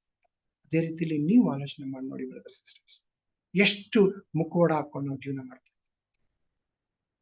ನಾವು ಬೇರೆಯವ್ರ ಮುಂದೆ ಮುಖವಾಡ ಹಾಕೊಂಡು ಜೀವನ ಮಾಡ್ತಾ ಇದ್ದೀರಿ ಅಂತ ಹೇಳಿದ್ನಲ್ಲ, ಅದಕ್ಕಿಂತ ಇನ್ನೂ ಅಪಾಯಕಾರಿಯಾದಂತ ಇನ್ನೊಂದು ವಿಷಯ ಇದೆ. ಏನಂದ್ರೆ, ನಮಗೆ ನಾವೇ ಮುಖವಾಡ ಹಾಕೊಂಡು ಜೀವನ ಮಾಡ್ತಾ ಇರ್ತೀವಿ. ಅಂದ್ರೆ ಅವಾಗ್ಲೇ ಹೇಳಿದ್ದು, ಬೇರೆಯವ್ರ ಮುಂದೆ, ಬೇರೆಯವ್ರಿಗೆ ನನ್ನ ಒರಿಜಿನಲ್ ಫೀಲಿಂಗ್ ಏನಿದೆ, ನನ್ನ ಅನಿಸಿಕೆ ಹೇಗಿದೆ, ನನ್ನ ಭಾವನೆಗಳೇನಿದೆ, ನಾನು ಯಾವ ರೀತಿ ಜೀವನ ಮಾಡ್ತಾ ಇದ್ದೀನಿ ಅದನ್ನ ಗೊತ್ತಾಗಬಾರ್ದು ಅಂತ ಹೇಳಿ ಮುಖವಾಡ ಹಾಕೊಂಡು. ನಾನು ಈಗ ಹೇಳ್ತಾ ಇರೋಂಥ ಮುಖವಾಡ ಅಂದ್ರೆ, ನನ್ನ ಕಣ್ಣಿಗೆ ನಾನೇ ಮುಖವಾಡ ಹಾಕೊಂತೀನಿ. ಅಂದ್ರೆ ನಾನ್ ಯಾರು ಅಂತ ನನ್ಗೆ ಗೊತ್ತಾಗಬಾರ್ದು. ವಿಚಿತ್ರ ಅನ್ಸ್ತಾ ಇದೆಯಲ್ವಾ? ಬಟ್ ಇದು ನಿಜ. ಬಹಳ ಸಾರಿ ನಾವು ನಿಜಾನ ಫೇಸ್ ಮಾಡೋದಕ್ಕೆ, ಎದುರುಗೊಳ್ಳೋದಕ್ಕೆ ಧೈರ್ಯ ಸಾಲದು. ಸೊ ಅದಕ್ಕೋಸ್ಕರ ಏನ್ ಮಾಡ್ತೀರಿ, ಈಗ ಏನಾದ್ರು ಗಲೀಜಿದ್ರೆ, ಇವಾಗ ಒಂದು ಉದಾಹರಣೆ ಹೇಳ್ತೀನಿ ನೋಡಿ. ಸಡನ್ ಆಗಿ ಯಾರನ್ನ ನೆಂಟ್ರು ಬಂದ್ರು ನಮ್ಮ ಮನೆ ಕ್ಲೀನ್ ಆಗಿಲ್ಲ, ಏನ್ ಮಾಡ್ತೀರಿ, ತಕ್ಷಣ ಇದೇನಿದೆಯೋ ಅದ್ರ ಮೇಲೆ ಗಲೀಜ್ ಏನಿದೆಯೋ ಅದು ಸೋಫಾ ಕೆಳಗೆ, ಚಾಪ ಕೆಳಗೆ, ಅಥವಾ ಏನ್ ಬಟ್ಟೆಗಳಿದೆಯೋ ಅದ್ರ ಮೇಲೆ ಇನ್ನೊಂದು ಬಟ್ಟೆ ಹಾಕ್ಬಿಟ್ಟು ಒಂದು ಬೆಡ್ಶೀಟ್ ತರ ಮಾಡ್ಬಿಟ್ಟು ಹಾಗೆ ಸುಮ್ನೆ ಹಾಗೆ ನೋಡೋದಕ್ಕೆ ಚೆನ್ನಾಗಿರ್ಬೇಕು ಅನ್ನೋ ರೀತಿಲಿ ಮುಚ್ಚುಮರೆ ಮಾಡ್ತೀರಲ್ವಾ? ಅದೇ ರೀತಿಲಿ ನಮ್ಮ ಕಣ್ಣಿಗೆ ನಾವು ಆ ರೀತಿಲಿ ಜೀವನ ಮಾಡ್ತೀವಿ. ನಾನ್ ಯಾರು, ನಾನು ಎಂತವನು ಅನ್ನೋಂತ ನಿಜ ನನಗ್ ಗೊತ್ತಾಗ್ಬಾರ್ದು ಅಂತ ನನ್ನ ಕಣ್ಣಿಗೆ ನಾನೇ ಪರದೆ ಹಾಕೊಂಡು ನಾನ್ ಯಾರು ಅಂತ ನನಗೆ ಗೊತ್ತಾಗ್ಬಾರ್ದು. ಯಾಕಂದ್ರೆ ಅದ್ ಗೊತ್ತಾದ್ರೆ ಅದನ್ನ ಎದುರಿಸುವಂತ ಶಕ್ತಿ ನನ್ನಲ್ಲಿಲ್ಲ, ಧೈರ್ಯ ನನಗಿಲ್ಲ. ನನ್ನ ಕಣ್ಣಿಗೆ ನಾವೇ ಮುಖವಾಡ ಹಾಕೊಂಡು ಜೀವನ ಮಾಡ್ತಾರೆ, ಬಹಳ ಅಪಾಯಕಾರಿ. ಅದಿಲ್ಲ, ಕೆಲವು ಸಾರಿ ಪವಿತ್ರಾತ್ಮ ನಮಗೆ ತೋರಿಸ್ಕೊಡ್ತಾರೆ, ನೋಡು ನೀನ್ ಇಂಥವನು, ನಿನ್ನ ಹೃದಯ ಇಂಥದ್ದು, ನೀನ್ ಇಷ್ಟು ಕೆಟ್ಟ ಕೆಲಸಗಳು ಮಾಡ್ತಾ ಇದೀಯಾ, ನಿನ್ನ ಉದ್ದೇಶ ಸರಿ ಇಲ್ಲ. ಆ ರೀತಿಲಿ ಕೆಲವು ವಿಷಯಗಳನ್ನ ನಮ್ಗೆ ತೋರಿಸ್ಕೊಟ್ಟಾಗ ಅದೆಲ್ಲ ಇಲ್ಲ, ಅದ್ ನಿಜ ಅಲ್ಲ, ತಕ್ಷಣ ನಮ್ಮ ಗಮನನ ಬೇರೆ ಕಡೆ ತಗೊಂಡೋಗ್ಬಿಡ್ತೀವಿ. ಯಾಕೆ? ಆ ನಿಜಾಂಶನ ಎದುರಿಸುವಂತ ಧೈರ್ಯ ನಮ್ಮಲ್ಲಿಲ್ಲ. ಆ ರೀತಿಯಲ್ಲಿ ಜೀವನ ಮಾಡ್ತಾ ನಾವು ಜನ ಇದ್ದೀವಿ. ಆ ಕಾರಣವಾಗಿ ಉಗುರು ಬೆಚ್ಚಿಗಿನ ಕ್ರೈಸ್ತರ ಜೀವನ ನಡೆಸ್ತಾ ಇದ್ವಿ. ನಮ್ಗೆ ಗೊತ್ತಿಲ್ಲ, ಯಾಕೆ ಅದ್ರ ಕಡೆ ಗಮನ ಹರಿಸ್ತಾ ಇಲ್ಲ. ಹಂಗೆಲ್ಲ ಏನಿಲ್ಲ, ನಾವೆಲ್ಲ ಬಿಸಿ ಇದ್ರಿ. ಬೆಳಿಗ್ಗೆ ಎದ್ದೋಳದಾಗಿಂದ ಹಿಡಿದು ರಾತ್ರಿ ಮಲಗೋ ತನಕ ಓಡ್ತಾ ಇದ್ರಿ. ಕೆಲವು ಕ್ಷಣಗಳು ನಿಂತು ನಾನ್ ಯಾರು, ಯಾವ ದಿಕ್ಕಿನಲ್ಲಿ ಓಡ್ತಾ ಇದ್ದೀನಿ, ನನ್ ಜೀವನ ಹೇಗಿದೆ ಅಂತ ಆಲೋಚನೆ ಮಾಡೋದಕ್ಕೆ ಸಮಯ ಕೊಡ್ತಾ ಇಲ್ಲ. ನಮಗ್ ನಾವೇ ಮುಖವಾಡ ಹಾಕೊಂಡು ಜೀವನ. ಯೋಚನೆ ಮಾಡಿ ನೋಡಿ, ಯಾವ ರೀತಿಯಲ್ಲಿ ನಾನು ನನಗೆ ಮುಖವಾಡ ಹಾಕೊಂಡೆ. ನನಗೆ ಗೊತ್ತಿದೆ ನನ್ನ ಕುಟುಂಬ ಸರಿ ಇಲ್ಲ, ಸರಿಪಡಿಸ್ಬೇಕಾಗಿದೆ, ಜವಾಬ್ದಾರಿ ತಗೋಬೇಕಾಗಿದೆ, ನಾಯಕತ್ವ ತಗೋಬೇಕಾಗಿದೆ, ನನ್ನ ಕುಟುಂಬಕ್ಕೆ ನಾನೇ ಜವಾಬ್ದಾರಿ, ನನ್ನ ಮೂಲಕನೇ ಇದನ್ನೆಲ್ಲ ನಡಿಬೇಕು ಅಂತ. ಆದ್ರೆ ಇಲ್ಲ ಪರವಾಗಿಲ್ಲ, ಹೇಗ್ ನಡೀತದೆ ಚೆನ್ನಾಗಿದೆ, ಪರವಾಗಿಲ್ಲ, ಸುಮ್ಮನೆ ಬಿಡಿ, ಅದನ್ನೆಲ್ಲ ನನಗ್ ನಾನೇ ಮುಖವಾಡ ಹಾಕೊಂಡು ಜೀವನ ಮಾಡ್ತಾರೆ. ಅಥವಾ ನಮಗ್ ನಾವೇ ಸುಳ್ಳು ಹೇಳ್ತೀವಿ, ಆಮೇಲೆ ಮಾಡೋಣ, ನಾಳೆ ಮಾಡ್ತೀವಿ, ಮುಂದಿನ ವಾರ ಮಾಡೋಣ. ನಮಗ್ ನಾವೇ ಮೋಸ ಮಾಡ್ಕೊಳ್ತಾರೆ.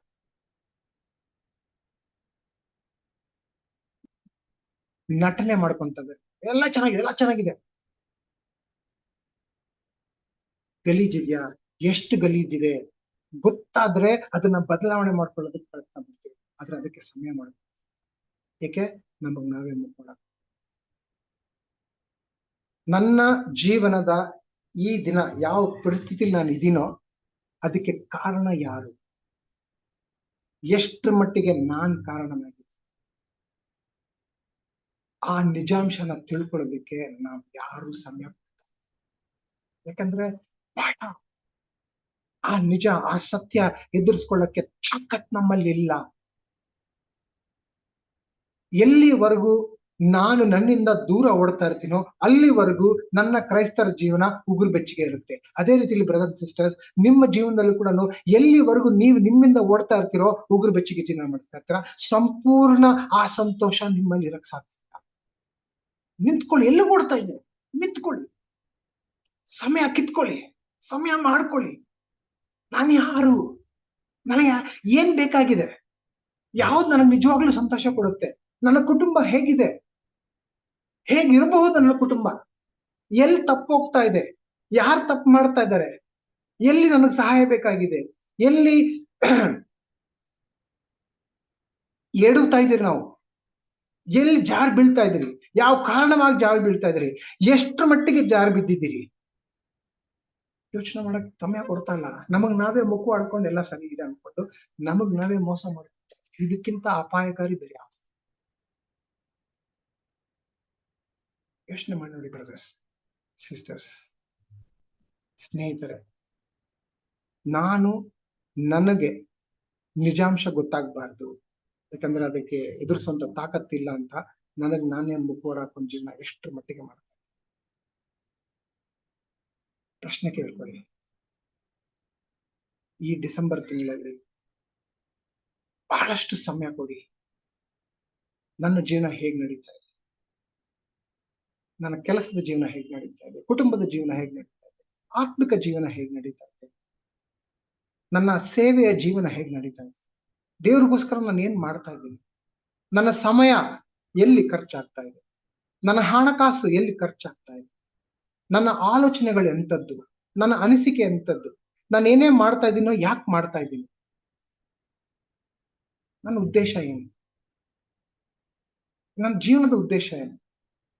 ಯಾಕೆ ಬದುಕಿದ್ದೀನಿ ನಾನು? 2024ಕ್ಕೆ ಯಾಕೆ ನಾನು ಕಾಲಿಡ್ಬೇಕು?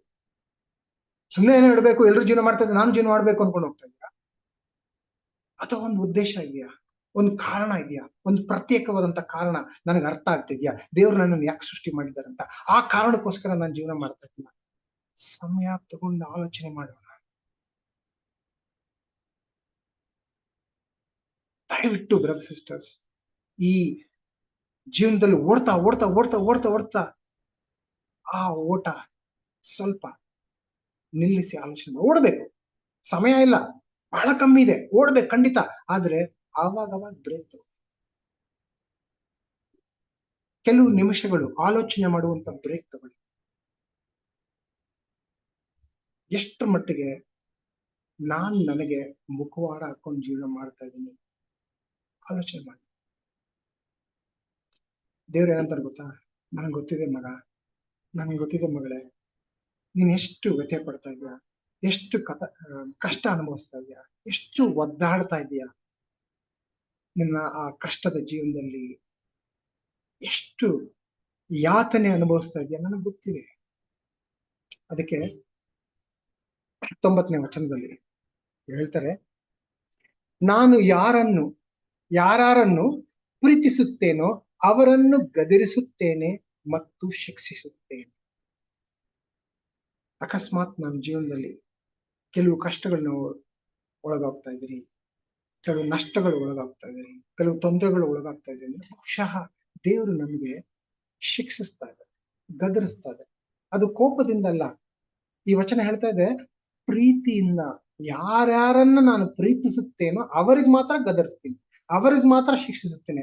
ಸೊ ಯಾರ ಜೀವನದಲ್ಲಿ ದೇವರ ಆ ಶಿಕ್ಷಣೆ ನಡೀತಾ ಇದೆಯೋ, ಆ ಗದರಿಕೆ ನಡೀತಾ ಇದೆಯೋ, ಉಲ್ಲಾಸ ಪಡ್ರಿ, ದೇವರ ಮಾಡ್ತಾ ಇದ್ದಾರೆ.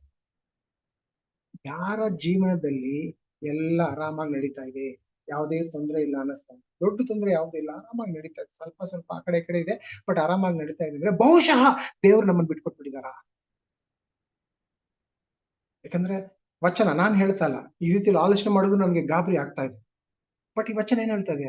ಯಾರ್ಯಾರನ್ನು ಪ್ರೀತಿಸುತ್ತೇನೋ ಅವರನ್ನು ಗದರಿಸುತ್ತೇನೆ, ಶಿಕ್ಷಿಸುತ್ತೇನೆ. ಗದರಿಕೆ ಇಲ್ಲ, ದೇವ್ರು ಶಿಕ್ಷಿಸ್ತಾ ಇಲ್ಲ ಅಂತಂದ್ರೆ ದೇವರ ಪ್ರೀತಿ ನಮ್ಮಲ್ಲಿ ಇಲ್ವಾ? ಪ್ರಶ್ನೆ ಮಾಡ್ಕೊಳ್ಳಿ. ಬಹಳ ಸಾರಿ ನಾನು ಶಿಕ್ಷೆನ ಅನುಭವಿಸಿದ್ದೀನಿ, ದೇವರ ಗದರಿಕೆಯನ್ನು ಅನುಭವಿಸಿದ್ದೀನಿ.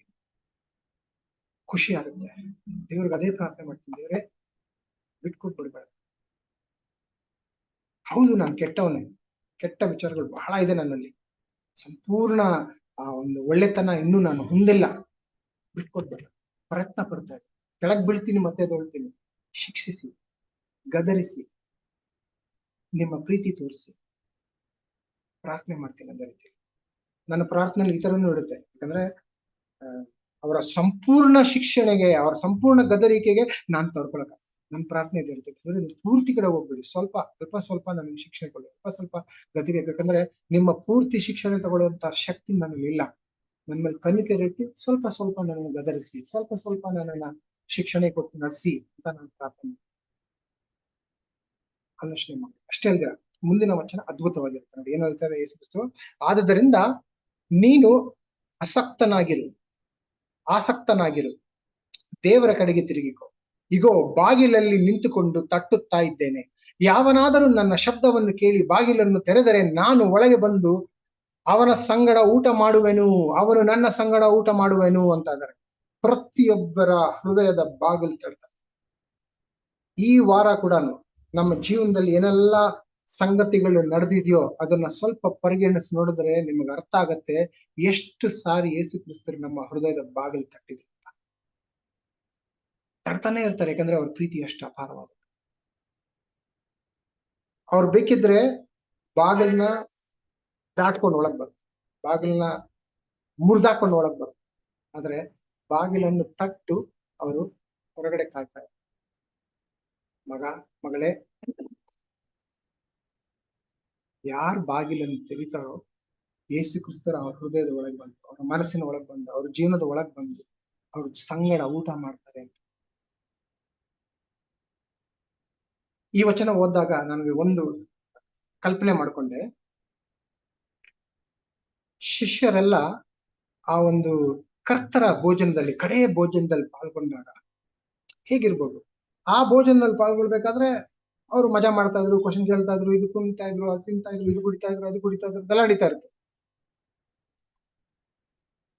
ಯೇಸು ಕ್ರಿಸ್ತರು ಪುನರುತ್ಥಾನ ಹೊಂದಾದ ನಂತರ ಶಿಷ್ಯರ ಮನಸ್ಸಿನಲ್ಲಿ ಹೇಗಿರ್ಬೋದು? ಅಯ್ಯೋ, ಅದೇ ಕಟ್ಟ ಕಡೆಯ ಭೋಜನ ನಾವು ಚಿತ್ರ ಮಾಡಿದ್ವಿ, ಎಷ್ಟು ಸುಂದರವಾಗಿತ್ತು.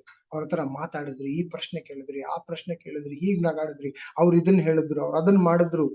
ಎಷ್ಟು ಸೊಗಸಾದ ಒಂದು ಜ್ಞಾಪಕಗಳು ಅಲ್ವಾ? ಅದೇ ರೀತಿಯಾದಂತ ಅನುಭವ ಈ ಕ್ಷಣ, ಈಗ ಯೇಸು ಕ್ರಿಸ್ತರು ಬಾಗಿಲು ತಡ್ತಾ ಇದಾರೆ. ನಾವು ನಮ್ಮ ಹೃದಯದ ಬಾಗಿಲು ತಡ್ತಾರೆ, ಅದೇ ಅನುಭವ ನಮಗೆ ಸಿಗುತ್ತೆ, ಅದೇ ಆಶೀರ್ವಾದ ನಮಗೆ ಸಿಗುತ್ತೆ. ಅವ್ರ ಜೊತೆಲಿ ಕೂತ್ಕೊಂಡು ಓಪನ್ ಆಗಿ ಮಾತಾಡಿ ನೋಡಿ. ನಿಮ್ಮ ಹೃದಯದ ಬಾಗಿಲನ್ನು ತೆಗೆದು ಅವ್ರ ಹತ್ರ ಓಪನ್, ದೇವ್ರೆ ನನಗೆ ಈ ಕ್ರೈಸ್ತರ ಜೀವನ ಇಷ್ಟ ಇಲ್ಲ ಅಂದ್ರೆ ಅವ್ರ ಹತ್ರ ಹಂಗೆ ಹೇಳಿ, ದೇವ್ರೆ ನನ್ಗೆ ಕಷ್ಟ ಆಗ್ತಾ ಇದೆ, ಬಹಳ ನನ್ಗೆ ಇಷ್ಟನೇ ಆಗ್ತಾ ಇಲ್ಲ, ಬೋರಿಂಗ್ ಆಗಿದೆ ಕ್ರಿಶ್ಚಿಯನ್ ಜೀವನ. ಅವ್ರ ಹತ್ರ ಹೋಗಿ ಹಂಗೆ ಮಾತಾಡಿ, ಹೃದಯನ ಬಿಚ್ಚಿ ಮಾತಾಡಿ. ದೇವ್ರೆ ನನ್ನ ಕುಟುಂಬ ಏನೇನೋ ಪ್ರಯತ್ನ ಪಡ್ತಾ ಇದೀನಿ, ಏನ್ ಪ್ರಯತ್ನ ಪಡಿದ್ರು ಬದಲಾವಣೆ ಆಗ್ತಾ ಇಲ್ಲ, ಏನ್ ಮಾಡೋದು ಗೊತ್ತಾಗ್ತಾ ಇಲ್ಲ. ಓಪನ್ ಆಗಿ ಮಾತಾಡಿ. ನಿಮ್ ಮನ್ಸಿಗೆ ಏನ್ ಅನಿಸ್ತಾ ಇದೆಯೋ, ನೀವು ನನ್ನ ಜೊತೆ ಕೆಲಸ ಮಾಡ್ತಾರಂತ ಈ ವ್ಯಕ್ತಿ ನನಗೆ ಯಾವ ರೀತಿಯಲ್ಲಿ ಬೆನ್ನಲ್ಲಿ ಚೂಸ್ತಾ ಇದ್ದಾನೆ, ಅವ್ರು ಹೇಳುವಂತ ಮಾತಲ್ಲ ನನಗೆ ಒಂಥರ ಅನಿಸ್ತಾ ಇದೆ, ದೇವ್ರೆ ನನ್ಗೆ ಇಷ್ಟನೇ ಆಗ್ತಾ ಇಲ್ಲ, ಕೆಲ್ಸಕ್ಕೆ ಹೋಗಕ್ಕೆ ನನ್ಗೆ ಇಷ್ಟ ಆಗ್ತಾ ಇಲ್ಲ. ಹೋಗಿ ಹೃದಯ ಬಿಚ್ಚಿ ಸ್ತೋತ್ರ ಮಾಡಿ. ಈ ಸಭೆ, ನಾನ್ ಮಿನಿಸ್ಟ್ರಿ ಅಂತ ಹೋದಾಗ ಅಲ್ಲಿರುವಂತಹ ಡಿಸೈಪಲ್ಸ್ ಅವ್ರನ್ನೆಲ್ಲ ನೋಡ್ತಾ ಇದ್ರೆ ಅವ್ರು ಯಾವ ರೀತಿಯಲ್ಲಿ ಫೆಲೋಶಿಪ್ ಮಾಡ್ತಾ ಇದ್ರು, ನನಗೆಲ್ಲ ಬರೀ ನಟನೆ ಅನಿಸ್ತಾ ಇದೆ. ದೇವ್ರೆ ಹೋಗಿ ಮಾತಾಡಿ.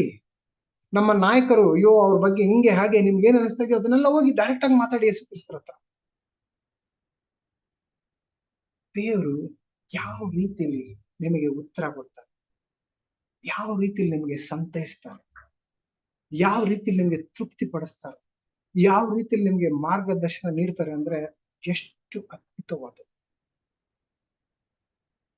ನಿಜ. ಈ ಅನುಭವ ನಮಗೆ ಡಿಸೆಂಬರ್ ತಿಂಗಳಲ್ಲ. ಸುಮ್ನೆ ಕ್ರಿಸ್ಮಸ್ ಆಚರಣೆ ಅಂತಂದ್ರೆ ಹೊಸ ಬಟ್ಟೆ, ಹೊಸ ತಿನಿಸುಗಳು ಅದೆಲ್ಲ ಬೇಕು, ಇಲ್ಲ ಅಂತ ಹೇಳ್ತಾನೆ. ಕ್ಯಾರಲಿಂಗ್ ಮಾಡಿ, ಹೊಸ ಬಟ್ಟೆ ತಗೊಳ್ಳಿ, ಡೆಕೋರೇಷನ್ ಮಾಡಿ, ಏನೋ ಹೊಸ ತಿನಿಸುಗಳೆಲ್ಲ ತಿನ್ಕೊಳ್ಳಿ, ಎಲ್ಲ ಮಾಡ್ಬೇಡಿ ಅಂತ ಹೇಳ್ತಲ್ಲ. ಅದಕ್ಕಿಂತ ಹೆಚ್ಚಿಗೆ ಈ ಡಿಸೆಂಬರ್ ತಿಂಗಳಲ್ಲಿ ಆವಾಗ ಯೇಸು ಕ್ರಿಸ್ತರ ಜೊತೆಲಿ ಹೃದಯ ಬಿಚ್ಚಿ ಮಾಡಿ ಅವ್ರನ್ನ ನಿಮ್ಮ ಹೃದಯದ ಒಳಗಡೆ ಅಂಗೀಕಾರ ಮಾಡಿಕೊಂಡು ಓಪನ್ ಆಗಿ ಮಾತಾಡಿ. ಆ ಅನುಭವ ಆಗ್ಬೇಕು. ಓಪನ್ ಆಗಿ ಮಾತಾಡಿದಾಗ ದೇವರು ಕೊಡುವಂತಹ ಉತ್ತರಗಳು ಒಂದೊಂದು ಎಷ್ಟು ಪದಗಳಲ್ಲಿ ವರ್ಣಿಸಕ್ಕಾಗಲ್ಲ, ಅಷ್ಟು ಅದ್ಭುತವಾಗಿ. ಬಹಳ ಸಾರಿ ನನಗೆ ಒಂದು ಬೇಜಾರು ಅನಿಸ್ತಾ ಇತ್ತು. ನಾನು ನಿಮ್ಗೆ ಒಂದು ಫೋಟೋ ತೋರಿಸ್ತೀನಿ. ಕೆಲವು ವಿಷಯಗಳು ನಾವು ಸುಮ್ಮನೆ ತಟಿ ಅನ್ಕೊಂಡು ಓಡಾಡ್ತಾ ಇದ್ರಿ. 31 ಜಿಲ್ಲೆಗಳಲ್ಲಿ 30 ಸಭೆಗಳು ನಾವು ಸ್ಥಾಪನೆ ಮಾಡ್ಬೇಕು 2030 ಹಾಗೆ ಹೀಗೆ ಅಂತ ಹೇಳ್ಕೊಂಡು ಹೋಗ್ತಾ ಇದ್ರಿ. ದೇವ್ರೆ, ನಾವು ಅನ್ಕೊಂಡಂಗೆ ನಡೀತಾ ಇಲ್ಲ, ನಾವು ಯಾವ ರೀತಿ ಯೋಚನೆ ಮಾಡಿದ್ರು ಆ ರೀತಿ ನಡೀತಾ ಇಲ್ಲ. ಯಾಕೆ ದೇವ್ರೆ ಹಿಂಗೆ? ನಾವೇನ್ ತಪ್ಪ ಮಾಡ್ತಾ ಇದ್ವಿ? ನಾವು ನಮಗೋಸ್ಕರ ಕನಸು ಕಾಣ್ತಾ ಇದ್ರಿ, ನಿಮ್ಗೋಸ್ಕರ ತಾನೇ ಕನಸು ಕಾಣ್ತಾ ಇರೋದು. ಯಾಕೆ ಕನಸನ್ನ ನೆನಸು ಮಾಡ್ತಾ ಇಲ್ಲ? ಯಾಕೆ ನಾವು ಅನ್ಕೊಂಡಂಗೆ ಆಗ್ತಾ ಇಲ್ಲ? ಹಾಗೆ ಹೀಗೆ ಅಂತೆಲ್ಲ ಬೇಜಾರು ಅನಿಸ್ತಾ ಇತ್ತು. ಆ ಬೇಜಾರು ತಗೊಂಡಾಗ ಹಂಗೆ ದೇವ್ರ ಹತ್ರ ಮಾತಾಡಿದಾಗ ದೇವ್ರ ನಿಮ್ಗೆ ಈ ವಿಷಯಗಳು ತೋರಿಸ್ತಾರೆ. ಏನು ಸ್ವಲ್ಪ ಹೇ ಮಗ, ಸ್ವಲ್ಪ ನಿಧಾನ ಮಾಡಿ ಆಲೋಚನೆ ಮಾಡಿ ನೋಡು ಅಂತ ಹೇಳಿದಾಗ ನಮ್ಗೆ ವಿಷಯಗಳು ಏನದು. ಈಗಾಗ್ಲೇ ನಾವು 31 ಜಿಲ್ಲೆಗಳಿದೆ ಕರ್ನಾಟಕದಲ್ಲಿ. ಈಗಾಗ್ಲೇ 80 ಜಿಲ್ಲೆಗಳಲ್ಲಿ ಸಭೆ ಇದೆ. ಬೀದರ, ಕಲಬುರಗಿ, ಗದಗ, ಹುಬ್ಬಳ್ಳಿ, ಮಂಗಳೂರು, ಬಳ್ಳಾರಿ, ಕೋಲಾರ, ಬೆಂಗಳೂರು ನಗರ, ಈ 8 ಜಾಗದಲ್ಲಿ ಸಭೆಗಳಿವೆ. ಮಂಗಳೂರು ಅಂದ್ರೆ ದಕ್ಷಿಣ ಕನ್ನಡ, KGF ಅಂದ್ರೆ ಕೋಲಾರ. ಈ 8 ಜಿಲ್ಲೆಗಳಲ್ಲಿ ನಮ್ಮ ಸಭೆಗಳಿವೆ. 5 ಜಿಲ್ಲೆಗಳಲ್ಲಿ ಕುಟುಂಬ ಸಭೆಗಳಿವೆ. ಬೆಳಗಾವಿ, ಕಾಪು ಅಂದ್ರೆ ಉಡುಪಿ, ಮೈಸೂರು, ವಿಜಯನಗರ ಅಂದ್ರೆ ಹೊಸಪೇಟೆ, ಬೆಂಗಳೂರು ಗ್ರಾಮಾಂತರ ಅಂದ್ರೆ ಹೊಸಕೋಟೆಯಲ್ಲಿ. ಇಷ್ಟು ಜಿಲ್ಲೆಗಳಲ್ಲಿ ಕುಟುಂಬ ಸಭೆಗಳಿವೆ. 3 ಜಿಲ್ಲೆಗಳಲ್ಲಿ ಮಾಸಿಕ ಕೂಟಗಳು ಅಂದ್ರೆ ತಿಂಗಳಿಗೊಂದ್ಸಾರಿ ಭಾನುವಾರ ಆರಾಧನೆ ನಡೀತಾ ಇದೆ. ಎಲ್ಲಿ? ಮಂಡ್ಯ, ಚಾಮರಾಜನಗರ, ಚಿಕ್ಕಬಳ್ಳಾಪುರ, 3 ಜಿಲ್ಲೆಗಳು. 4 ಜಿಲ್ಲೆಗಳಲ್ಲಿ ಸಾಪ್ತಾಹಿಕ ಅಥವಾ ಮಾಸಿಕ ಪ್ರಾರ್ಥನಾ ಭೇಟಿಗಳು ಅಂದ್ರೆ ವಾರಕ್ಕೊಮ್ಮೆ ಅಥವಾ ತಿಂಗಳಿಗೊಂದ್ಸಾರಿ ಕೆಲವು ತಂಡಗಳು, ಶಿಷ್ಯರ ತಂಡಗಳು ಈ 4 ಜಿಲ್ಲೆಗಳಿಗೆ ಹೋಗಿ ಪ್ರಾರ್ಥನೆ ಮಾಡಿ ಬರ್ತಾ ಇದ್ದಾರೆ. ಎಲ್ಲೆಲ್ಲಿ? ತುಮಕೂರು, ಕೊಪ್ಪಳ, ದಾವಣಗೆರೆ, ಯಾದಗಿರಿ. ಇನ್ನು 4 ಜಿಲ್ಲೆಗಳಲ್ಲಿ ತಂಡಗಳು ಸಿದ್ಧವಾಗಿದೆ ಪ್ರಾರ್ಥನಾ ಭೇಟಿ ಮಾಡೋದಕ್ಕೆ. ಎಲ್ಲಿ? ಚಿತ್ರದುರ್ಗ, ರಾಮನಗರ, ಶಿವಮೊಗ್ಗ ಮತ್ತು ಕೊಡಗು. ಸೊ ಈ ರೀತಿಯಲ್ಲೆಲ್ಲ ಆಲೋಚನೆ ಮಾಡಿ ನೋಡಿದಾಗ ಒಟ್ಟಾರೆ ಎಷ್ಟಾಯ್ತು? 8 + 5 13, 13 + 3 16, 20, 24. ಇನ್ನು ಉಳಿದಿದ್ದು 7 ಜಿಲ್ಲೆಗಳು ಮಾತ್ರ ಎಲ್ಲಿಗೆ ನಾವು ಯೋಜನೆ ಮಾಡ್ಬೇಕು. ಅದು ಯಾವ್ದು? ಹಾಸನ, ರಾಯಚೂರ, ಬಾಗಲಕೋಟೆ, ವಿಜಯಪುರ, ಉತ್ತರ ಕನ್ನಡ, ಹಾವೇರಿ, ಚಿಕ್ಕಮಗಳೂರು. ಇದನ್ನ ಆಲೋಚನೆ ಮಾಡಿದಾಗ ಈ ಒಂದು ವಿಷಯ ನನಗೆ ತಟ್ಟನೆ ಯೇಸು ಕ್ರಿಸ್ತರು ತೋರಿಸ್ಕೊಟ್ಟಾಗ, ಅವ್ರೆ ನಾನ್ ಅನ್ಕೊಂಡಾಗೆಲ್ಲ ನಡೀತಾ ಇಲ್ಲ ಅಂದ್ರೂ ಕೂಡ ದೇವರು ಅದ್ಭುತವಾಗಿ ಕೆಲಸ ಮಾಡ್ತಾರೆ. ಇನ್ನೊಂದು 2-3 ವರ್ಷಗಳಲ್ಲಿ ಈ ಒಂದು ಎಲ್ಲ 24 ಜಿಲ್ಲೆಗಳಲ್ಲಿ ಸಭೆ ಸ್ಥಾಪನೆ ಆಗುತ್ತೆ. ಇನ್ನು 7 ಜಿಲ್ಲೆಗಳಿಗೆ ನಾವು ಯೋಜನೆ ಮಾಡಬೇಕು. ನಾವು ಇವತ್ತು 30-30 30-30 ಅಂತ ಏನು ಕಾಸು ಯೋ ಅಂದ್ರೆ ಏನು? ಕರ್ನಾಟಕ ಸ್ವಾರ್ಥ ಯೋಜನೆ. ಕಾಸು ಯೋ ಇಂಗ್ಲಿಷ್ ಅಲ್ಲಿ KEP, ಕರ್ನಾಟಕ ಇವಾಂಜಲಿಸಂ ಪ್ಲಾನ್. ದೇವ್ರು ಮಾಡಿಸ್ತಾ ಇದಾರೆ. ಇದು ತೋರಿಸ್ಕೊಟ್ರು. ಯಾಕೆ ತಲೆ ಚಚ್ಕೊಂತ ಇದ್ಯಾ? ನಾನಿದ್ದೀನಿ, ನಿಮಗಿಂತ ಮುಂದೆ ನಾನು ಹೋಗಿ ಈಗಾಗಲೇ ಜಯಿಸಿದ್ದೀನಿ, ನೀನ್ ನನ್ನನ್ನು ಫಾಲೋ ಮಾಡ್ಕೊಂಡ್ ಬರ್ಬೇಕು ಅನ್ನೋದು ತೋರಿಸ್ಕೊಟ್ಟಾಗ ನನಗೆ ಆಹಾ ದೇವ್ರೇ ನಿಮ್ಗೆ ಸಲಾಮ್ ಅನ್ಸ್ತು. ಎಷ್ಟು ಅದ್ಭುತವಾಗಿ ದೇವ್ರು ತೋರಿಸ್ಕೊಟ್ರು. ಇದೇ ರೀತಿಯಲ್ಲಿ ಬೇರೆ ಒಂದು ಅಂಶ ಹೇಳ್ತಾ ಇರೋದು, ಹಲವಾರು ವಿಷಯಗಳು ದೇವ್ರ ಹತ್ರ ಮಾತಾಡಿದಾಗ ಅದ್ಭುತವಾಗಿ ಅವರ ಮಾರ್ಗದರ್ಶನ ಆಗ್ಲಿ, ಅವರು ನನಗೆ ಉತ್ತೇಜನ ನೀಡೋದಾಗ್ಲಿ ಅದ್ಭುತವಾಗಿರುತ್ತೆ. ಇಲ್ಲಿ ಅಷ್ಟೇ ಅಲ್ದಿರ ಆ ವಚನದಲ್ಲಿ ಏನ್ ಹೇಳ್ತಾ ಇದಾರೆ?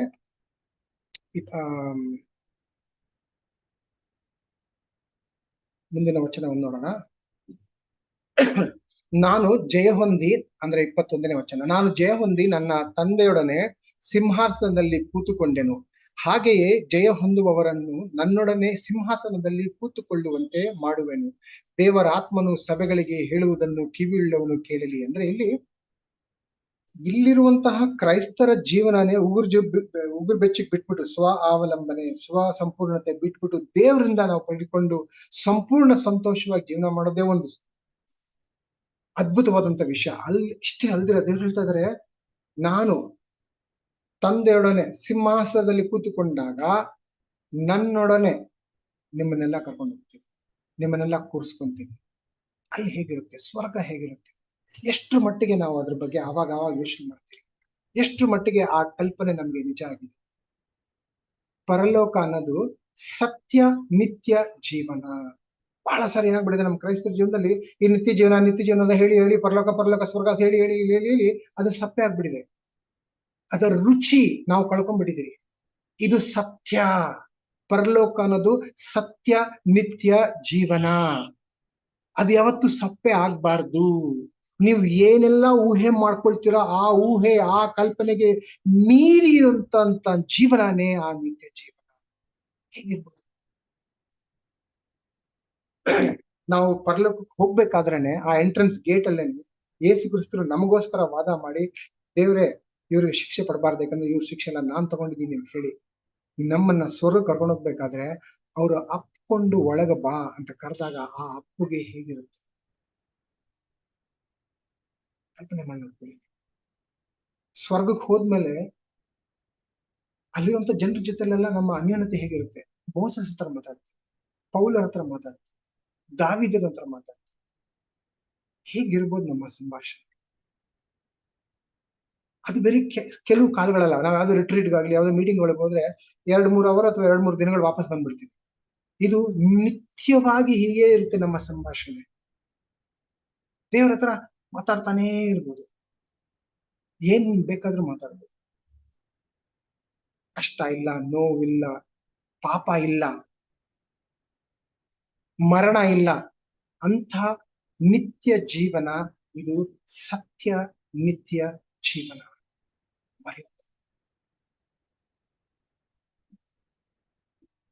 ಎರಡೇ ವಿಷಯ ನಾವು ಮಾಡ್ಬೇಕಾಗಿರೋ ಬ್ರದರ್ ಸಿಸ್ಟರ್ಸ್. ಒಂದು, ದೇವರು ನಮ್ಮ ಹೃದಯದ ಬಾಗಿಲು ತಡ್ತಾ ಇದ್ದಾರೆ.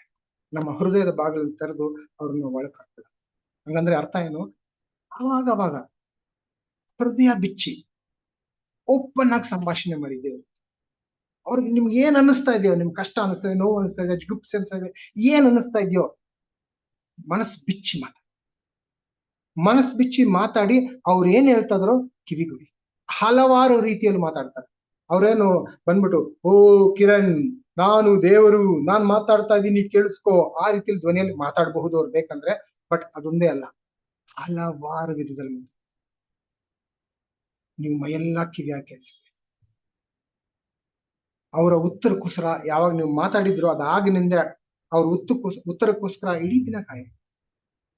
ಹಲವಾರು ವಿಧದಲ್ಲಿ, ಹಲವಾರು ಸನ್ನಿವೇಶಗಳಲ್ಲಿ, ಹಲವಾರು ಜನರ ಮೂಲಕ, ಹಲವಾರು ವಚನಗಳ ಮೂಲಕ, ಹಲವಾರು ಆಲೋಚನೆಗಳ ಮೂಲಕ ನಮಗೆ ಉತ್ತರ ಸಿಗ್ತಾರಂತೆ. ಆ ಅನುಭವಗಳು ಜಾಸ್ತಿ ಮಾಡ್ಬೋದು.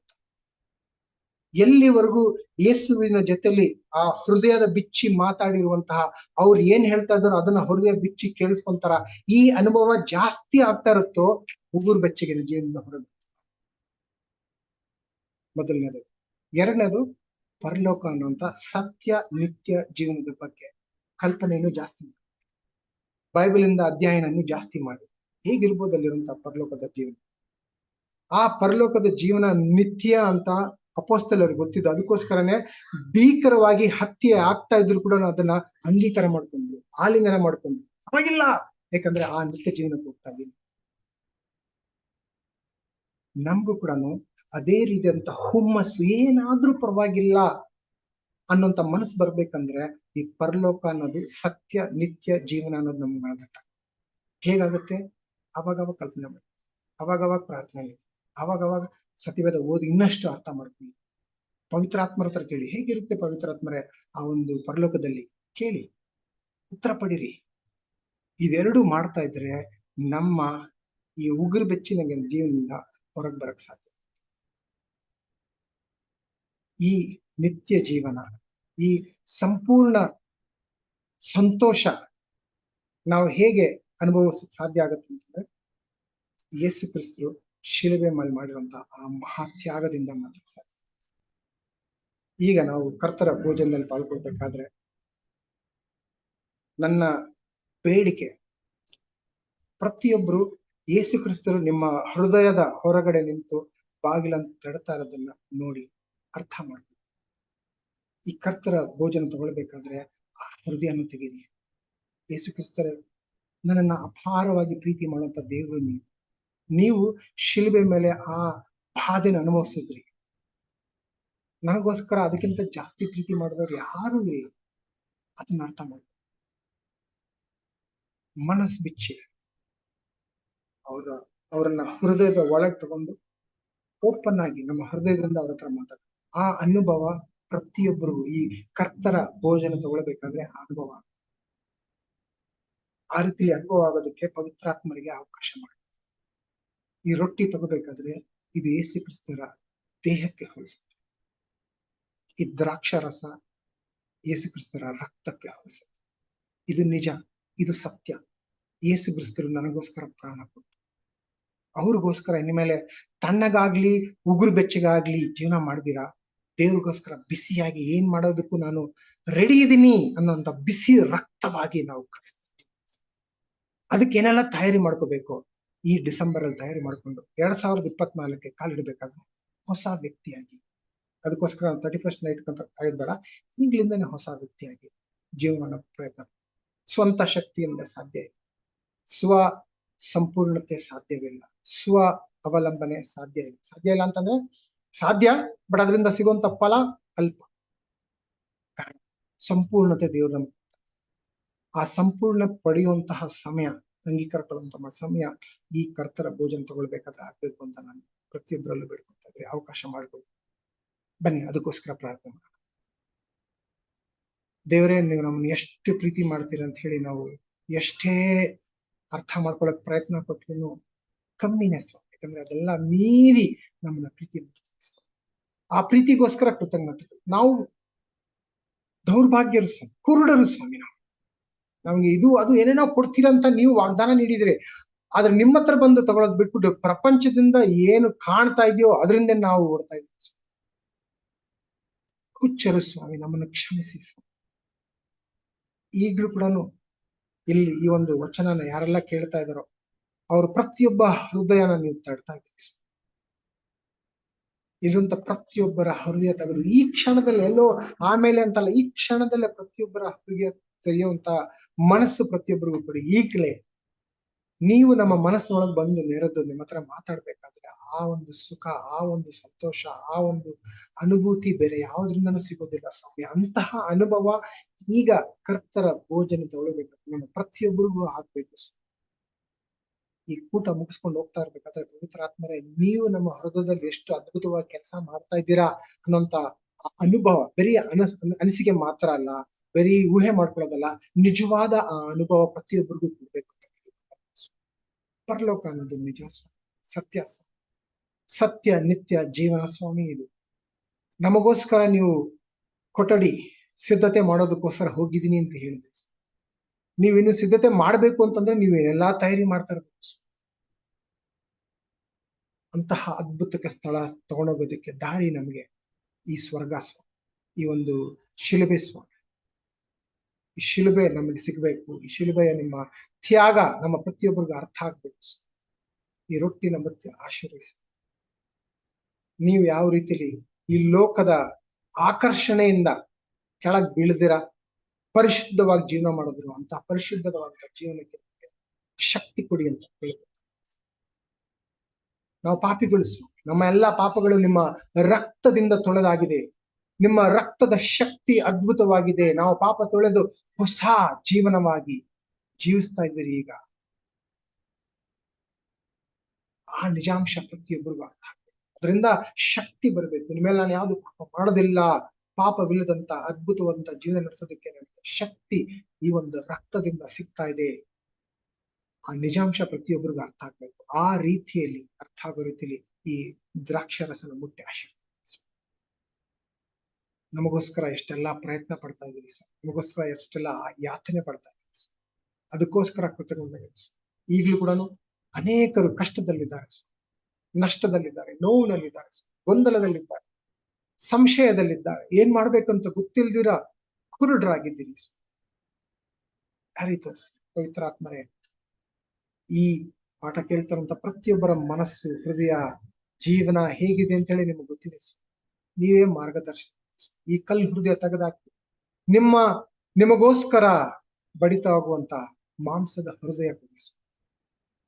ಅನೇಕ ಪಾಪಗಳಿಂದ ಈ ಹೃದಯ ಕಲ್ಲಾಗಿದೆ, ತೆಗೆದಾಕ ಹೊಸ ಹೃದಯ ಕೊಡಿ ಅಂತ ಕೇಳ್ಕೊಂತ ಖಂಡಿತವಾಗ್ಲೂ ಆ ರೀತಿಯಲ್ಲಿ ಮಾಡ್ತೀರಾ, ಆ ರೀತಿಯಲ್ಲಿ ಮಾಡಿದ್ದೀರಾ ಅಂತ ಹೇಳಿ ಸಂಪೂರ್ಣವಾಗಿ ನಂಬಿ ನಮ್ಮೆಲ್ಲರೂ ನಿಮ್ಗೆ ಒಪ್ಪಿಸ್ತಾ ಈ ಡಿಸೆಂಬರ್ ನಲ್ಲಿ ಎಲ್ರೂ ಸಿದ್ಧತೆ ಮಾಡಿ ಹೊಸ ವರ್ಷದಲ್ಲಿ ಕಾಲಿಡಬೇಕಾದ್ರೆ ಅದ್ಭುತವಂತ ವರ್ಷ ಆಗೋದಕ್ಕೆ ಏನೆಲ್ಲ ಮಾಡ್ಬೇಕು, ಎಲ್ಲಾ ಪ್ರಯತ್ನಗಳು, ಈ ಒಂದು ಸಿದ್ಧತೆಗಳು ಈ ಒಂದು ತಿಂಗಳಲ್ಲೇ ಮಾಡ್ಕೊಳ್ಳೋ ರೀತಿ ನಮ್ಗೆ ಸಹಾಯ ಮಾಡಿ.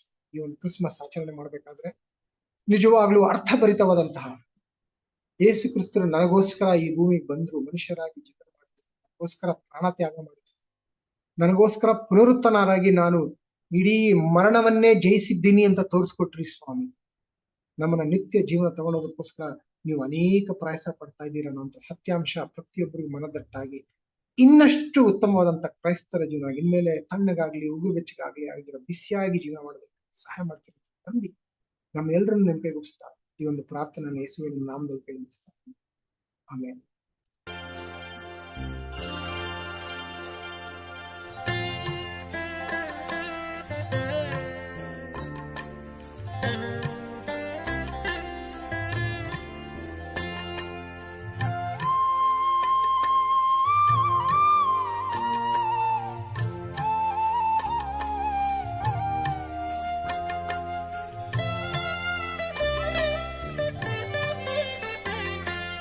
ಕುಂಬಾರನೇ ಕುಂಬಾರನೇ ಸೃಷ್ಟಿಗೆ ಕಾರಣನೇ,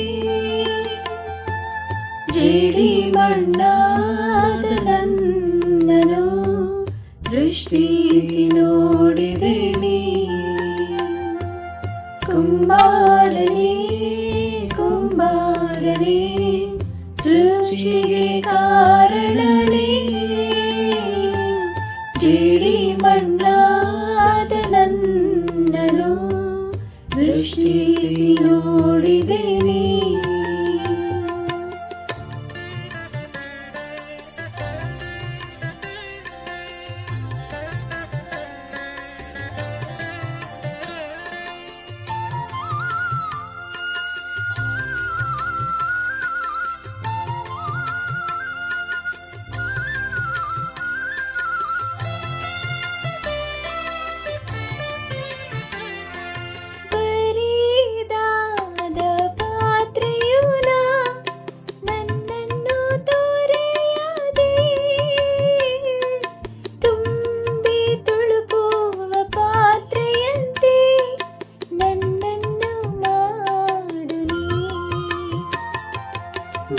ಬರಿದಾದ ಪಾತ್ರೆಯು ನಾ, ನನ್ನನ್ನು ತೊರೆಯದೆ ತುಂಬಿ ತುಳುಕುವ ಪಾತ್ರೆಯಂತೆ ನನ್ನನ್ನು ಮಾಡು ನೀ.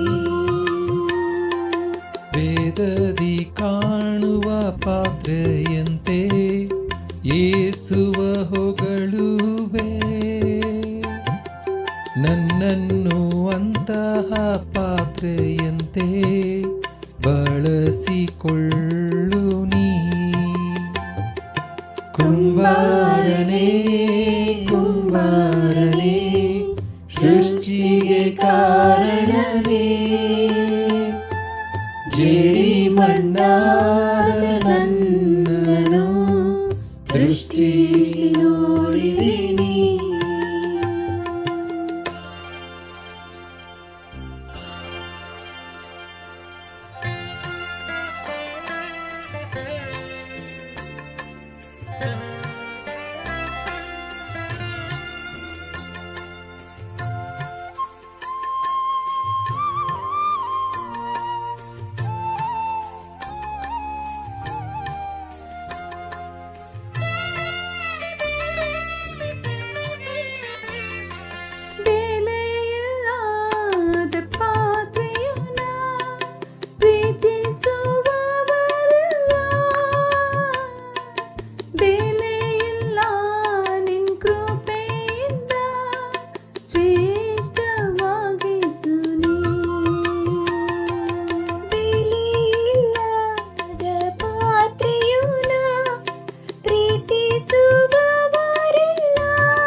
ಜಜ್ಜಿಸಿ ನನ್ನನು ನಿನಗಾಗಿಯೇ ಸ್ವಾಸ್ಥ್ಯಗೊಳಿಸು ನೀ.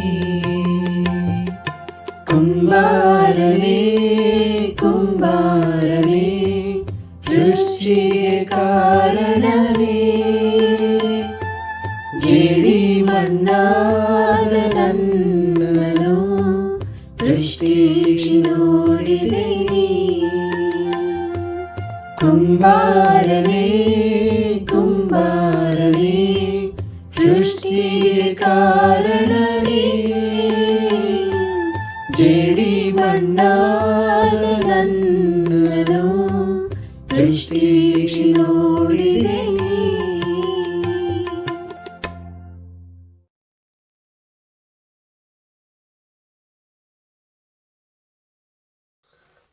ಪ್ರೀತಿಯ ಸಹೋದರ ಸಹೋದರರೇ, ತಿರುಗಾ ನಿಮ್ಮ ನೋಡೋಕ್ಕೆ ಭಾಳ ಸಂತೋಷ. ಖಂಡಿತ ನಾನಂತೀನಿ ಕಿರಣ್ ಸಹೋದರ ಮೂಲಕ ನೀವು ಅದ್ಭುತವಾದ ವಾಕ್ಯಗಳನ್ನು ಕೇಳಿದಿರಿ. ಸುಮಾರು ಸಮಯದಲ್ಲಿ ಅನಿಸುತ್ತೆ ನಮಗೆ ದೇವರು ನಮ್ಮ ಜೊತೆ ದೇವರಿದ್ರೆ ಎಲ್ಲ ಸರಿ ಹೋಗ್ಬಿಡುತ್ತಂತ. ದೇವರು ಯಾವಾಗಲೂ ನಮ್ಮ ಜೊತೆ ಇರ್ತಾರೆ. ಆದರೆ ನಮ್ಮನ್ನು ಸರಿ ಮಾಡೋದಕ್ಕಾಗಲಿ, ನಮ್ಮನ್ನು ಶುದ್ಧಿ ಮಾಡೋದಕ್ಕಾಗಲಿ, ನಮ್ಮನ್ನು ಒಂದು ಉನ್ನತ ಸ್ಥಾನಕ್ಕೆ ಕರ್ಕೊಂಡು ಹೋಗೋದಕ್ಕಾಗಲಿ ಅವರು ಅನೇಕ ಒಂದು ವಿಷಯದಲ್ಲಿ ನಮ್ಮನ್ನು ಪರೀಕ್ಷೆ ಮಾಡ್ತಾರೆ ಅಂತ ನಂಗೆ ಅರ್ಥ ಆಯಿತು. ದೇವರು ಏನೇ ಮಾಡಿದ್ರು ಅದ್ಭುತವಾಗಿ ಮಾಡ್ತಾರೆ. ಇವತ್ತು ನಾವು ಹುಡುಗರ ಬಗ್ಗೆ ಕಲ್ತಿದ್ದೀವಿ. ನಾವೆಲ್ಲರೂ ಕೂಡ ದೇವರಿಗೆ ಮಹಿಮೆ ಸಲ್ಲಿಸುವ ಹಾಗೆ ಜೀವನ ಮಾಡೋಣ. ನಾವು ಈ ಸಮಯದಲ್ಲಿ ಇದೇ ರೀತಿಯಲ್ಲಿ ಆನ್ಲೈನ್ ಸರ್ವಿಸ್ ಇರುತ್ತೆ ಬೆಳಿಗ್ಗೆ 10 ಗಂಟೆಗೆ. ದಯವಿಟ್ಟು ಎಲ್ಲರೂ ತಪ್ಪದೆ ನೋಡಿ ಕ್ರೈಸ್ತ ಜೀವನವನ್ನು ಇನ್ನೂ ಅತ್ಯುತ್ತಮವಾಗಿ ಮಾಡಬೇಕಂತ ನಿಮ್ಮಲ್ಲಿ ಕೇಳ್ಕೊಳ್ತಾ ಇದ್ದೀನಿ. ಈ ಪ್ರಾರ್ಥನೆನ ಮಾಡಿ ಈ ಕೂಟವನ್ನು ಮುಕ್ತಾಯ ಮಾಡೋಣ. ಪ್ರಾರ್ಥನೆ ಮಾಡೋಣ. ಅತಿ ಪರಿಶುದ್ಧವಾದ ದೇವರೇ, ನಿಮ್ಮ ನಾಮವನ್ನು ಸ್ಮರಿಸೋದಕ್ಕೆ ಸಮಯ ಕೊಟ್ಟಿದ್ದಕ್ಕೆ ಸ್ತೋತ್ರ. ಕಿರಣ್ ಸಹೋದರನ ಮೂಲಕ ಅದ್ಭುತವಾದ ಸಂದೇಶವನ್ನು ಕೊಟ್ಟಿದ್ದಕ್ಕಾಗಿ ನಿಮಗೆ ಮಹಿಮೆ ಸಲ್ಲಿಸ್ತೀನಿ. ಪ್ರಕಟಣೆಯಿಂದ ನಾವು ಉಗುರು ಬೆಚ್ಚಗೆ ಇರದೆ ದೇವರೇ, ನಾವು ಬಿಸಿ ಆದರೂ ತಣ್ಣಗಾದರೂ ಇರೋದಕ್ಕೆ ಸಹಾಯ ಮಾಡಿ ಧೈರ್ಯವಾಗಿ ನಮ್ಮ ಹೃದಯದಲ್ಲಿ ಏನಿದೆ ಅದನ್ನು ಮಾತಾಡೋದಕ್ಕೆ ನಮ್ಮನ್ನು ಆಶ್ರಯಿಸಬೇಕಂತ ಕೇಳಿಕೊಂಡು ಈ ಸಮಯ ಪಡೆದಕ್ಕಾಗಿ ಸ್ತೋತ್ರ ಹೇಳ್ತಾ ಈ ಪ್ರಾರ್ಥನೆಗೆ ನಮ್ಮಲ್ಲಿ ಪ್ರಾರ್ಥಿಸಿದವರೇ, ಆಮೇನ್. ಧನ್ಯವಾದಗಳು ಸಹೋದರ ಸಹೋದರರೇ.